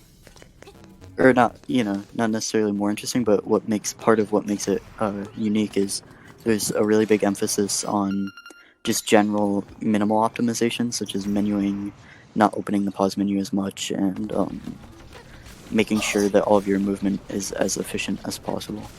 Oh man, okay, so getting that strat for that fight is like super hard. You guys have no idea. If you miss an arrow, Nice. this fight takes so long. Nice. Yeah, I usually have trouble with that whenever I try and practice D8 without glitches. Yeah. So this room is very complicated. There's actually like 27 different combinations that you can go about with this room. That is my way. But that's one I see most people doing, so it's probably the fastest one. Well, they're all the same exact speed.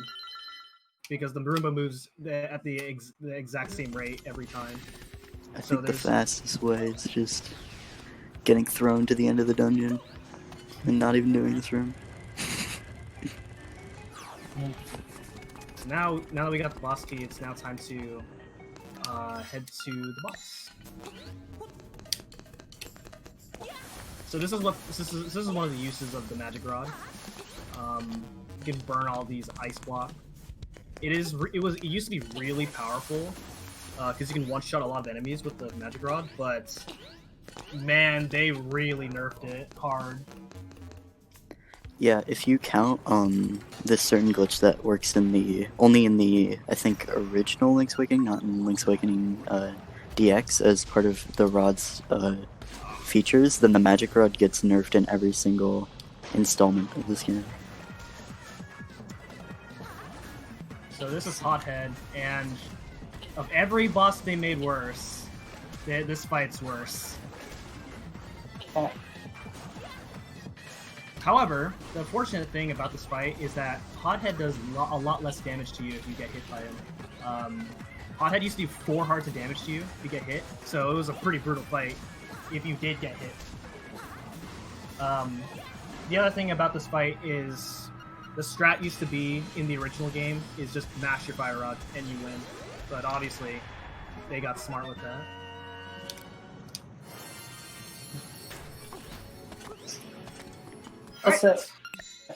What? Go on. I was going to say, fun fact about this boss room. If you were to come in from say, out of bounds, the boss trigger doesn't extend to the entire room. So if you enter this room from a different angle, you can skip the boss, but that's not happening here. Yeah, the boss trigger is only on the bottom, like a couple tiles in front of the door. Right, so and it's actually really funny because if you do go out of bounds and you activate the fight by going on the door, Link will walk into the lava, so when the fight starts, he'll drown in lava right away. Alright, so this will be the point where we have to revisit Dungeon 7, but because I already completed it, I just gotta go straight to D4. And this is the reason why I activated this one portal earlier. So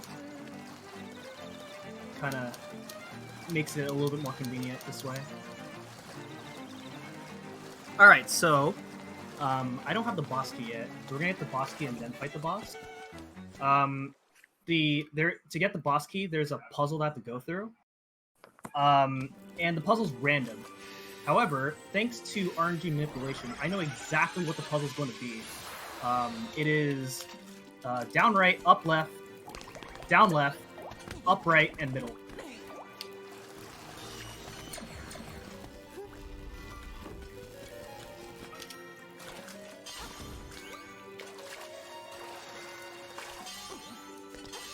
And actually, figuring out this puzzle is not so bad because there's really only 5 combinations in this room.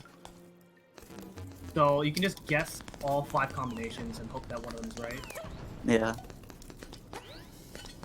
And so no, it's not a glitch because it's just me knowing what the puzzle is. Yeah.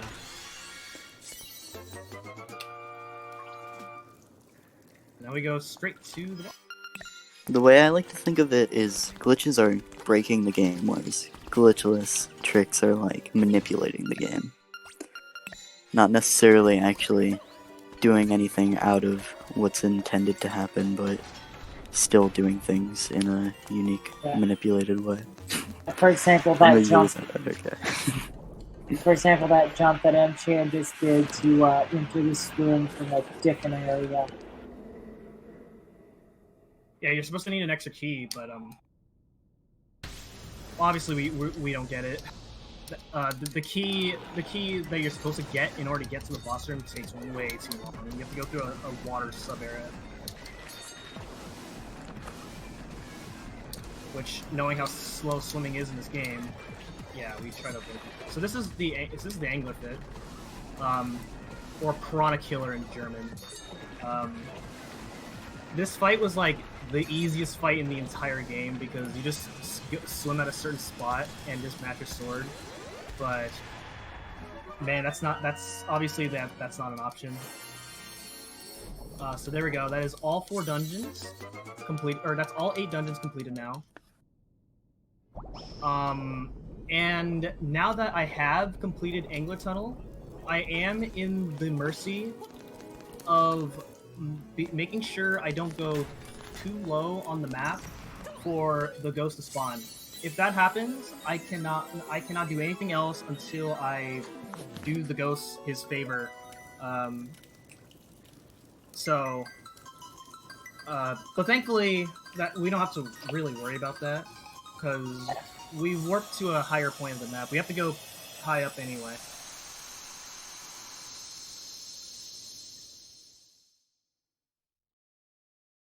So we just do this warp over here.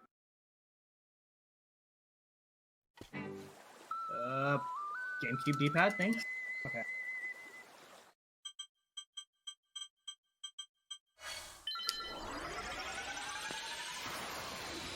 Alright. So now it's time to go to the end of the game. Now, someone's probably going to be asking, well, how are you going to beat the game? You don't have the magnifying lens. Or none of that other stuff that you were supposed to do in between dungeons. Well, you'll see.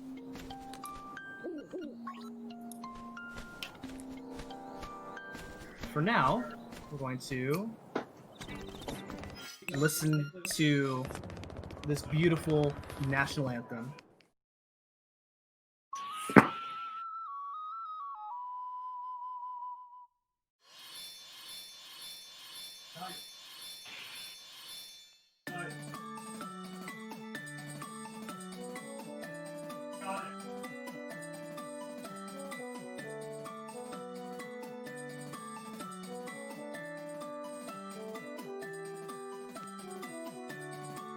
All right.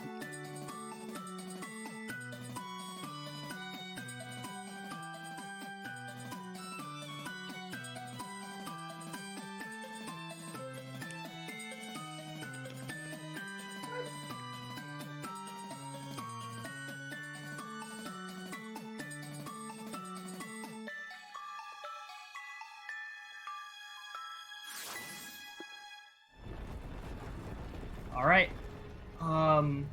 So coming up, there's a lot to explain. So first off, as soon as I enter the egg, there is a puzzle. It's kind of like it's similar to the Lost Woods puzzle in traditional Zelda games, where it's like you get lost pretty much. You're supposed to use the magnifying lens in order to read a book, in order to give you the path. But once again, thanks to RNG manipulation, I know exactly what my path is right off the bat. It is left, left, left, up, right, right, up, up.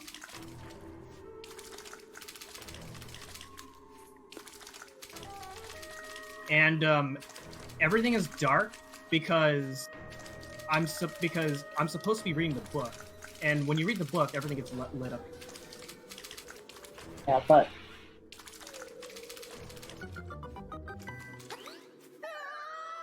Alright, so now we are up to the fight. So there's 6 phases to this nightmare fight. The first phase is this giant blob, and all you do is hit him with magic powder. The second phase, however, is RNG. So I want you guys to take your guesses in the chat how many blue balls I am going to get. Whoop. I'm personally going for 12. Oh, I hope okay. not, but I figured. I'm pretty sure 12 is actually impossible. I think it caps out at 9. Well, assuming unless you you don't miss mess up. that's assuming you don't miss any of the energy shot. Yeah, so let's hope M-Chan doesn't miss anything. So this is 50-50 on this phase. So I'm actually jumping and slashing in order to avoid the blue balls. You cannot damage the blue balls at all. Oh wow, I set chat's expectations way too high. Okay, I think that was 2? So that's not bad. Yeah, 2's actually really good. I believe average is around maybe 3. So Okay, the person who guessed pi, PI, you win. ooh, that's not good. This phase is the Ganon phase. Yeah, this phase is annoying, but okay, there we go. Yeah, so all you do is you can dash at him, and it does a lot of damage. You're supposed to wait for him to do like a bunch of attacks, but that's. And then now we have the Landmola phase, which takes 4 spin slashes, and then now the final phase, Deathle. Damage 10 boosting arrows. through his spear? That looks like a glitch to me. It takes 10 arrows to beat Deathle. And we can only shoot 2 arrows at a time. You can get a 3rd arrow in, but it's super hard, and too hard that no one goes for it. Yeah, it's really only useful if you have like a ton of arrows, and nobody usually has a ton of arrows. You have to have really tight timing, and you have to have them in a specific position. Alright, so time is coming up as soon as I enter these stairs. Actually... Time. 1:48:29, that is a PB. Wow. I stopped the timer 1 second GG. earlier than that, but yeah. That is actually a PB. My PB was 1:49:33. Nice so job. This was a really good run, and considering I lost a minute to having to watch the Marin cutscene, I'm happy. Yeah, you PB'd with Merit. That's really good, man. Oh, Yeah. congrats.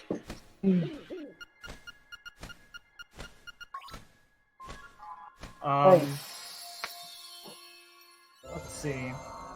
So yeah, thanks. I hope you guys enjoyed the run. Sorry for the inconsistent frame drops that were, or it wasn't not frame drops, but the frame rate was just really inconsistent on stream. But I hope you guys enjoyed the run. I pulled off a lot of things that I wanted to go for, and I hope I was able to explain as much as I could. This category is one of those categories where there's not really a lot of things to explain. There's only like 2 tricks that you need to do. So it's compared to most other categories in this game, this is a pretty relaxed category to do. And so, if you're interested in learning more about the game, then you can feel free to, message, come to my stream to ask something, or you can come to the Discord. Our Discord is one of the friendliest communities in speedrunning that I've been in. So, Yeah, and it's fairly active too. yeah, very active. It's basically like the speedrun.com page has the guides section, but it can get pretty outdated pretty quickly. So it's good to go to the Discord to learn all the new strats, because it usually takes us a little bit to actually post like guides on speedrun.com.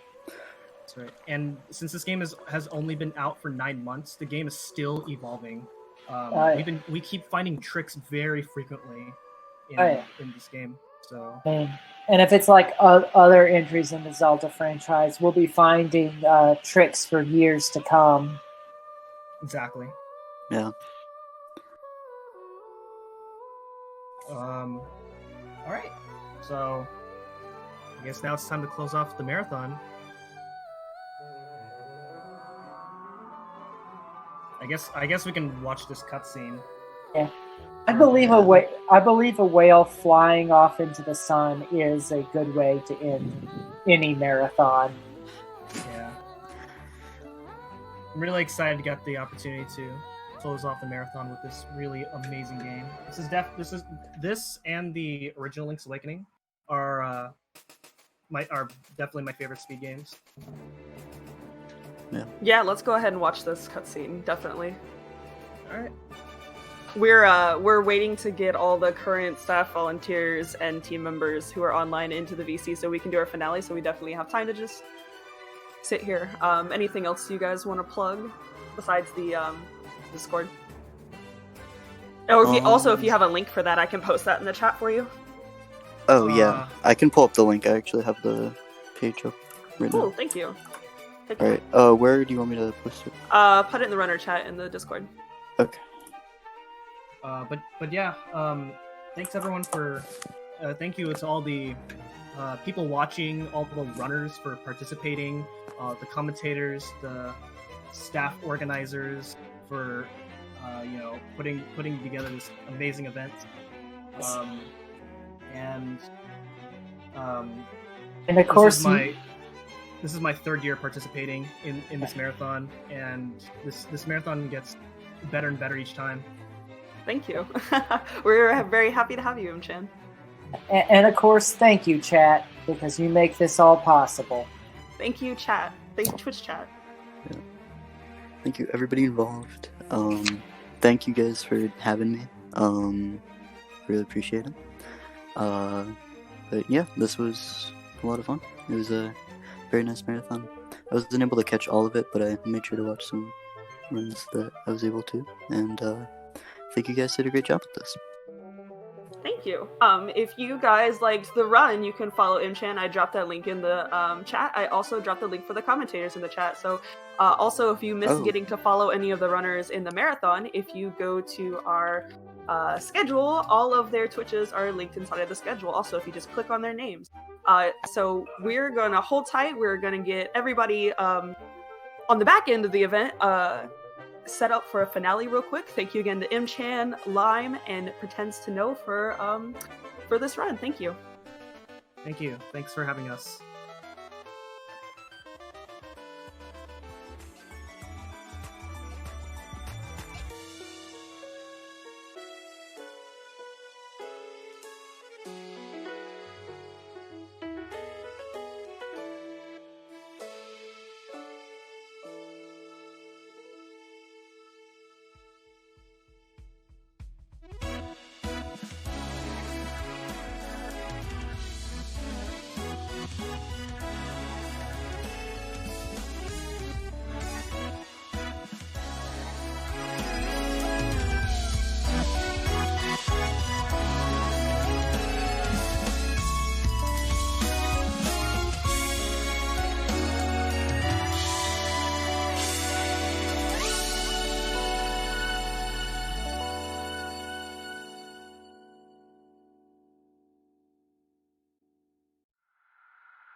Hey, Hex. Now we should all talk at once. Yeah. Hex. Hex, you know- scream in 3, 2, No. 1. Oh no. Hey, Hex. Good work, everyone. You know what I imagined as we all started hopping in here? What's that one? What did you imagine? Just Arise My Masters from JoJo Part 2. Oh my god. And here I thought you were gonna say, and here I thought you were gonna say something relevant to the marathon. Oh no. My favorite thing. Imagine being relevant. I was watching the marathon and I got to see everybody join in at once, and the overlay just goes off the screen now. You can't even see me. I'm at the very bottom. Me either. You should have had a name that's more alphabetical. Time to change my nickname to just all A's. I would like to say that you were heavily mistaken in assuming that JoJo Part 2 isn't always relevant. So I love how like the donation total updated after I sent the tweet, so now I look like an idiot because it's like $100 more. And you can make and you can make Varen look even worse by still donating. You still have a little bit of time. Speaking of which, I don't know which of us is supposed to read this. We have a $50 donation from Freya Spirit that says 12K we're gay. Nice. This is of course which I haven't mentioned, but we have made Mushy Mania has made us $289. So with Mushy Mania, we are over 12K. Hey. Yay! We did it! Yay! That's awesome. And then whatever else the Twitch subs and bits gets us too, because we have to wait for Twitch to pay us for that one. So that might be that could be another little while Half till a that year. pays out. I hope not. I hope not. But yeah, 12K Elder is they. Heck yeah. Yeah, we did it. That's the end of the event. I love that video. We did it. Drag that over the fake the fake total. Yeah.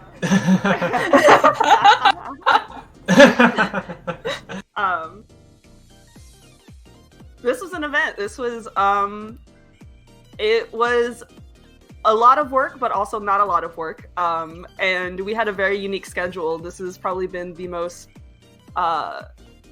diverse schedule I think we've ever had. There's been a lot of strange games, a lot of fun games, a lot of wow, what is this? I want to run this kind of game.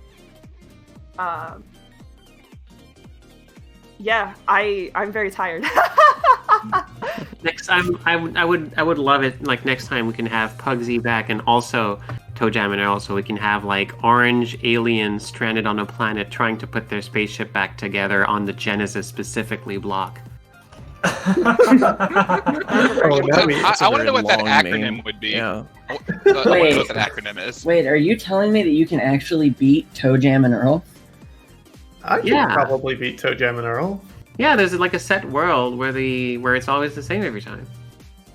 Oh. ToeJam and Earl has been solved. Turing complete.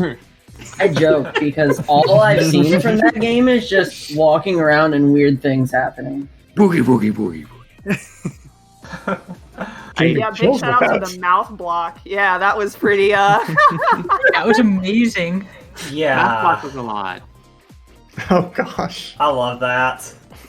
Yeah. While we're all live and mic'd up, I just want to give a couple quick shout outs to first of all for the team. The team did we kind of changed our internal a little bit, peeling back the curtain behind the scenes. We delegated a lot more responsibilities to the team this year, which meant that the team was a lot busier than in past years, and they did a phenomenal job doing a great job. And I also want to give a special shout out to Varen, who probably did about 80+% of the work for this event. Nah. Varen did so much work. It was absolutely amazing. Oh yeah, definitely. Well, thank you. The event had to go on, and we had to do it. it just seems like most people Flag, I will fight you, don't let me not. Before we get too far into just chit-chatting and the normal derailing that normally happens, I want to personally name and thank all of the volunteers, team, and staff members who participated in this event. It's not something we've normally done in past years, but we have had so many people work on this event, so I want to just name and love you and make sure you get the recognition you deserve for everything you put into the event. So for this event, for our volunteers, we had Artemis Miss, Carrie, Chrissy, Liviana, Ella Motos, Moonblaze Wolf, Mio Mike, Ria Skies, and Sharif. They did various things like modding the chat. Sharif restreamed. We had a lot of stream prep going on. Just the things that we definitely needed, like a lot of help carrying.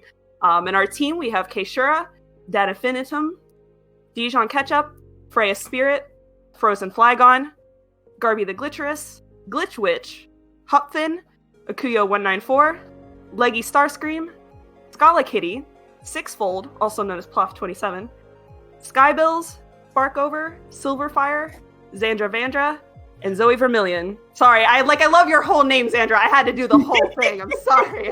I love it. And then, as always, our wonderful staff members. We have Allie, my wife. Akuyo's also my wife. Everyone's my wife. You're all now my wives. Ariel, Dorkmaster Fleck, Witches Hex, Seraph, SWC19, Xcogs, aka Gears, aka We Love You, wife. You're also wife. I know you're somewhere back there listening. No, I'm wearing headphones. Oh no! The one time she can't hear me. Oh no, that truck! You can't hear me. Oh no! That's not how the meme goes. But definitely thank you so much to everyone who participated in the event, ran a game in the event, helped us behind the scenes. This marathon wouldn't happen if it wasn't for all the people who just do everything. If there was one component missing, the whole thing would fall apart. So definitely thank you so much. If you missed following any of the runners during the marathon, you can use _schedule in the chat. You can go follow them. If you join our Discord, a lot of us have our own personal Twitters and Discords, Twitches linked to our profile. So if you want to, come join us in the Discord, it's a pretty cozy place. That's all I got. Yay! Thank you everybody for participating and running this event. Thank you. Thank you. Woo! Yeah. We did it. Thank you. I can't believe we did a whole marathon. We did the thing. Yeah. Oof. This honestly, I honestly like the schedule this year and everything. It was amazing working with all the team. I was schedule. This was my first event on staff, and I'm really happy with how this event turned out. It was like every moment that I watched was just like, I didn't run anything, but like every single runner that I saw just did a phenomenal job, and it was just so much fun watching everything. I thank you everyone so much who's been watching, who's been donating, who's been things like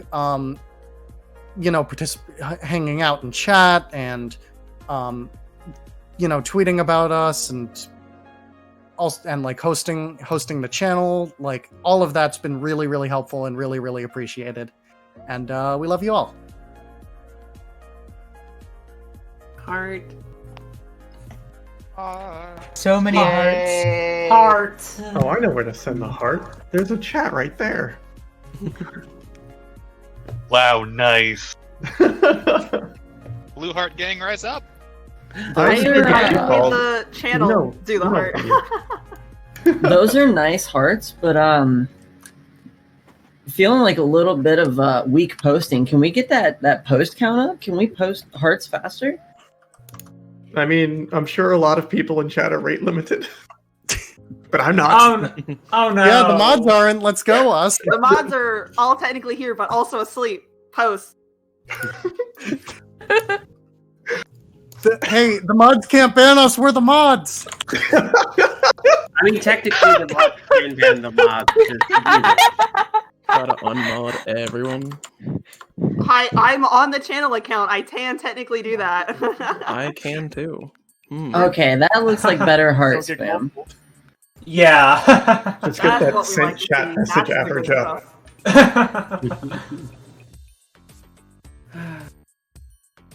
Wow, I'm ready to like go to sleep for like a whole week. Not gonna Me lie. too. Like, That is a You move. deserve it. Sounds like power up happened. yeah. Huge mood. Also, hi wife. You just Kuyo specifically. Sorry, I just realized you're now all my wives. Yeah, I was like, That does not help. Probably 80 different people. I need to get like an alpha list going of like all my wives. And be like, hey, if you're ever wondering what my wife list is, just here's a command for it. Exclamation point wives. Yeah. It doesn't return anything, but it answers the question nevertheless.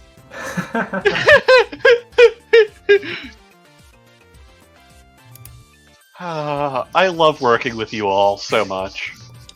Yeah. Me too. Okay, so the last time I was in one of these chats, where it's like, hey, it's the end of the marathon, and let's talk, there was no point where everyone wasn't talking at once, and I think now we've got to a point where like, okay, don't be the one talking because you're just going to talk over other people. And now there's too much order. Sorry, what was that? What was that? Oh, I Okay, meant to cool. cut Let's you talk off. about Yu-Gi-Oh again. Yeah, let's go back to that one. Let's all talk it. I meant to cut Kat off there just to complete the bit, but I also didn't want to interrupt her, so I waited for her to finish speaking. And that joke may have not carried over as a result. Too much order. Max, I got one for you. Knock knock. Who's there? Interrupting Cal. Moo. Moo. No, I will say though. As, wanna- Oh god, you Cal, added the command. I am saddened by that joke. I can't say the word on stream, but I am a meme poster, and I had to do the command. Like, I'm here. I already did it. Yeah. It's okay, you could say heck poster. I'm a heck poster. Yeah, there you go. Leggy, we're gonna have to have some serious talk about your role on the team after this call. Wait a second. Isn't there a way to make those commands where you like it takes the name of whoever input the command? And you Yeah, send it? but I don't want to sit and write That's the a lot thing of for effort. that. Yeah, that's but what I have in my life. also, this stream is probably gonna an end in like ampersand and 3 everything. minutes. Yeah, that's extra Don't- typing. Don't tell them that. They don't know. You're right. We have another day planned for you. Watch out. We don't have any runners, but we'll make it do. Heck yeah. One Gonna quick play thing. Yu-Gi-Oh. One quick thing is that if you Mushy Mania sales are going to continue to go to the Trevor Project, so if you didn't buy that, that'll be around forever. So you can still get that. Yeah.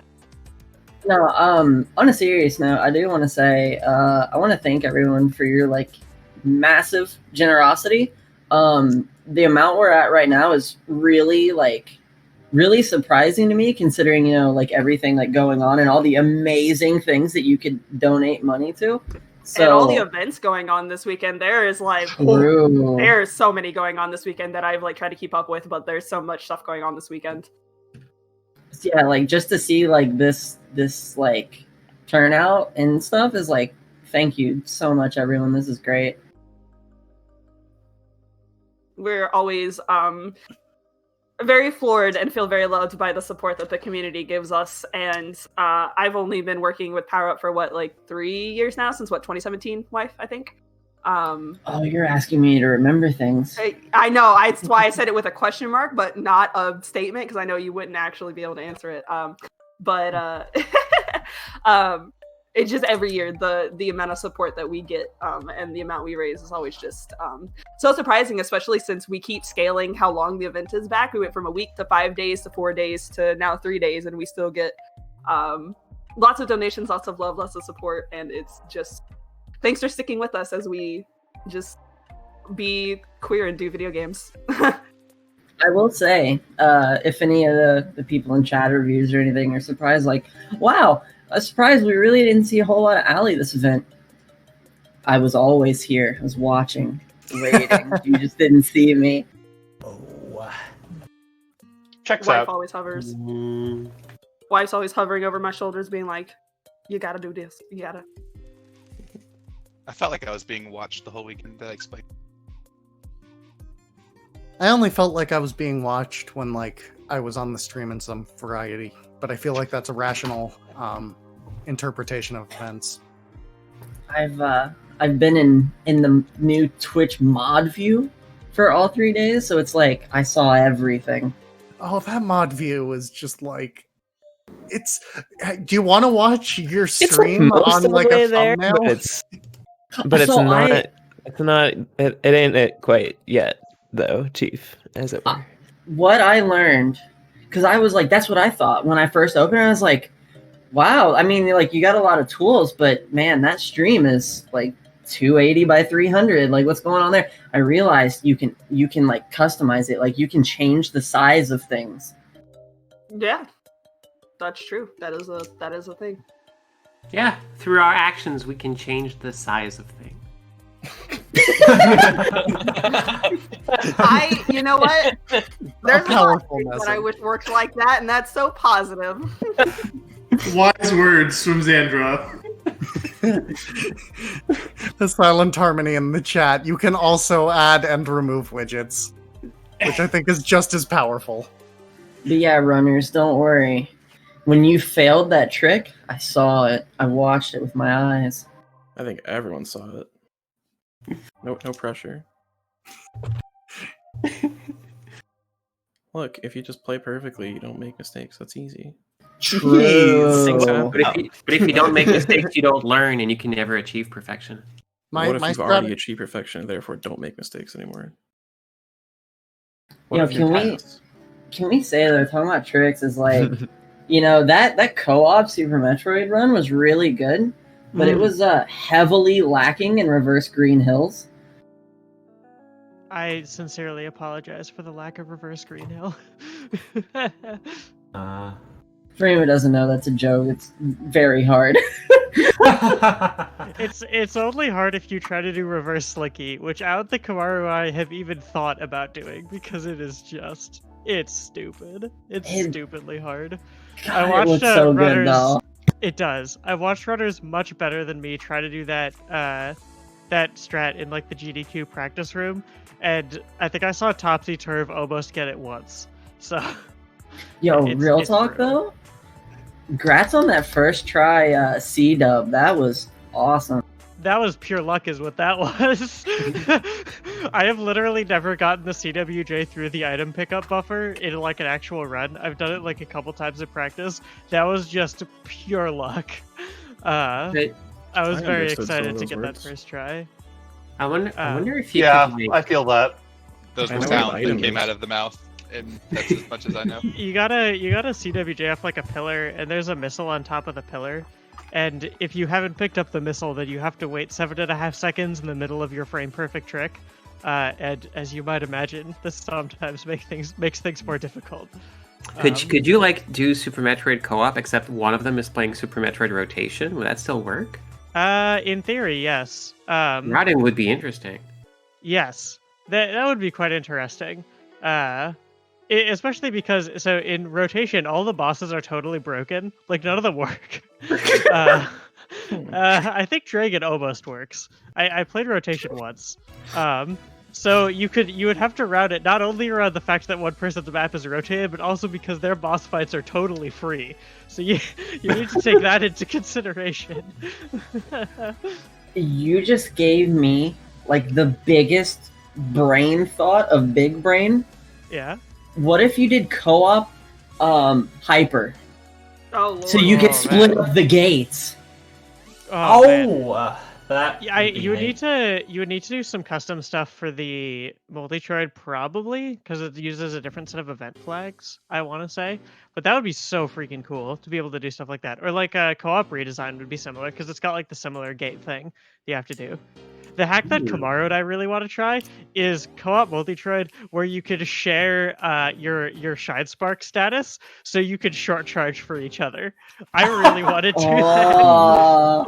Mostly just because it sounds extraordinarily silly, which is I'm all about that. So What if you did co-op, but it was just one person? I've done that. I've done that for Link to the Past. I play multiple emulators on one controller, and they're all like synced together.